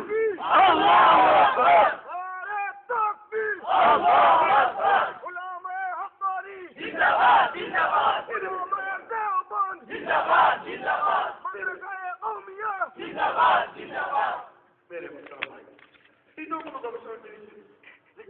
একটা গজব আসছে, সে গজবটা কেমনে পড়তে পারে আর তার কি কেমনে কেমনে কি হইতে পারে, এটাও গবেষণা। তো যদি একটা ভূমিকম্প হইতে যায়, কোনো শক্তি টিকবে না। প্রশ্ন হয়, এর থেকে বড় কোনো শক্তি আছে? হ্যাঁ, আছে আছে আছে। কোথায়? আল্লাহ পাক আসমানে পাঠিয়ে গেছে। হযরত জিবরাইল বসে রয়েছেন সিদরাতুল মুনতাহার গোড়ায়। সিদরাতুল মুনতাহার গোড়ায়। সিদরাতুল মুনতাহা কোথায়? সীমান্তের বলে গেছে কোথায়? 7 আসমানের উপরে জান্নাত জান্নাত সব ছাড়াইয়া গিয়া এরপরে হলো সীমান্তের বড়ই গাছ। ওই সীমান্তের বড়ই গাছের গোড়ায় বসা। আমি একদিন হিসাব করলাম একটু, তাতে আমার মনে হইল প্রায় 10,500 বছরের রাস্তা। জমিন থেকে 10,500 বছরের রাস্তা। সেখানে বসা জিবরাইলকে আল্লাহ পাক বলতেছেন, কখন? ইউসুফ আলাইহিস সালামকে তার ভাইরা ওই কূপের মুখে নিয়ে রশি কাটতেছে, ধরতেছে, রশি কেটে দিবে, উনি কূপের মধ্যে পড়ে যাবে। এমন মুহূর্তে জিবরাইল ইসলামকে আল্লাহ পাক বললেন, জিবরাইল আমার ইউসুফ যেন পড়তে না পারে। জিবরাইল বলেন, ওই সিদরাতুল মুনতাহার ওখান থেকে আইসা ইউসুফকে আমি আমার হাতের উপরে নিয়ে নিলাম। কেমন একটা দেশ পুরো এক হাতের উপর উঠেইয়া আসমান পর্যন্ত নিয়ে আবার উঠে ফেলেছে। কেমন শক্তি আসমান? এর থেকেও বড় শক্তি আছে। আছে কোথায়?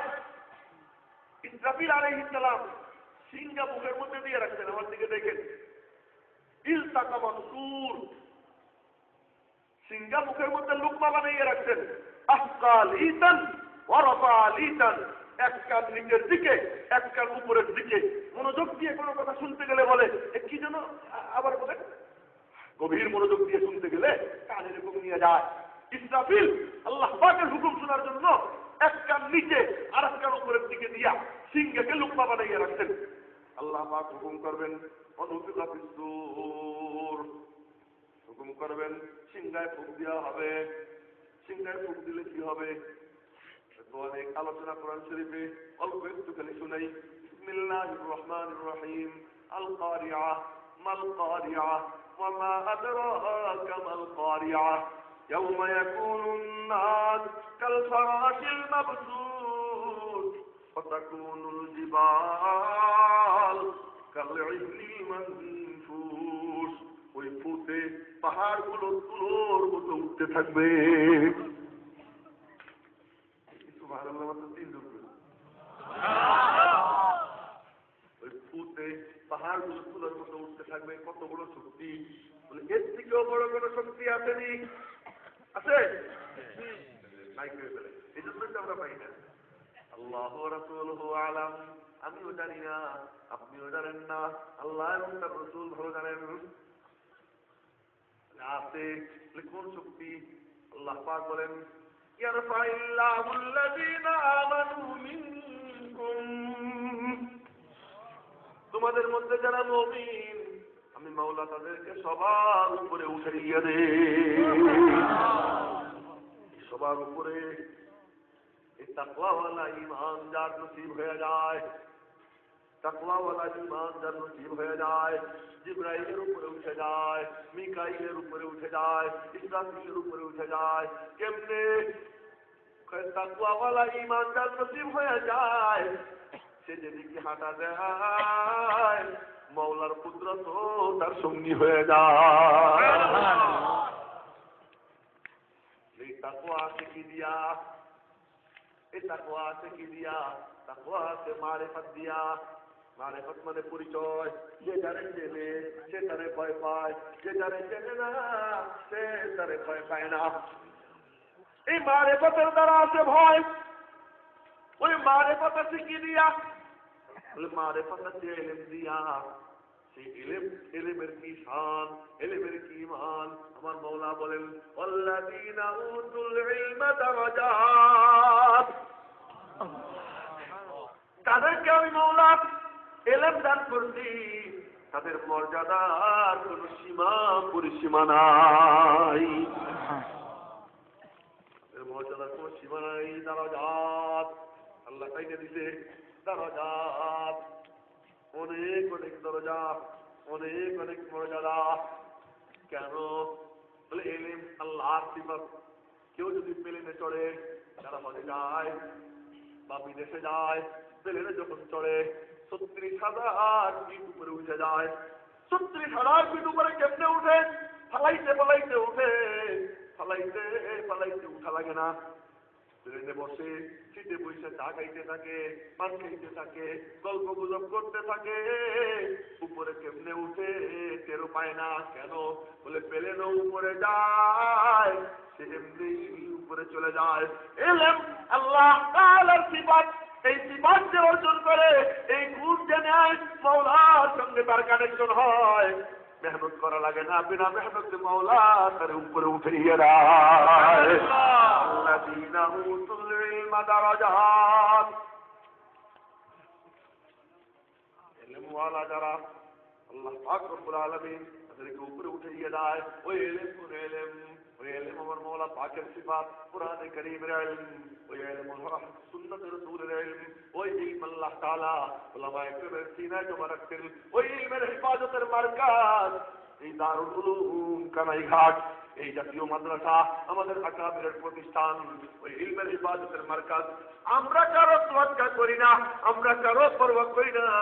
আমরা যেখানে আছি আল্লাহ পাক আমাদেরকে যেখানে রাখছেন, আমরা বাদশাহ, এই উলামায়ে কেরাম বাদশাহ, মুকুটহীন সম্রাট, প্রধানমন্ত্রীও তার পায়ের নিচে, সমস্ত মন্ত্রী তার পায়ের নিচে, সমস্ত এমপি তার পায়ের নিচে। কেন? আমার কিছু না। ইলম যার মধ্যে থাকবে, ঈমান আর তাকওয়া যার মধ্যে থাকবে, মাওলা পাকের কুদরত তার সঙ্গী হয়ে যায়। এটা আমার ক্রেডিট না, আমাদের ক্রেডিট না, আমাদের কাছে আমানত, নবীজির রেখে দেওয়া আমানত। নবীজির কাছে মাওলা যা দিচ্ছেন, উলামায়ে কেরামের কাছে তিনি রেখে গেছেন। উলামায়ে কেরামের সিনার মধ্যে ওইটা। তোমরা যদি মানুষ হইতে চাও, সারা দুনিয়ায় রাজত্ব কইরো, আলেমদের উপরে কোনো মাতবারি করার চেষ্টা কইরো না। খবরদারি সবখানে কইরো। মাওলা পাকের কালামের তালিম যে প্রতিষ্ঠানে দেওয়া হয় সহিহ তরিকায়, ওই সমস্ত প্রতিষ্ঠান নিয়ে মাতবারি করার চেষ্টা করো না। ওখানে তোমাদের বস্তা বস্তা মতবাদ এই না ওখানে পেশ করার চেষ্টা করো না। এই নিসাবে তালিম, মাওলার দেওয়া নিসাবে তালিম, ওয়াদা রইল আবার যখন দেখা হবে ইনশাআল্লাহ, যে আল্লাহ পাক তৌফিক দান করেন, মাদ্রাসা কি, মাদ্রাসার নিসাবে তালিম কি, এর লক্ষ্য কি, উদ্দেশ্য কি, এ নিয়ে ইনশাআল্লাহ আল্লাহ যদি হায়াতে বাঁচিয়ে রাখে আবার আলোচনা করা যাবে, যদি হায়াতে বাইতে থাকি।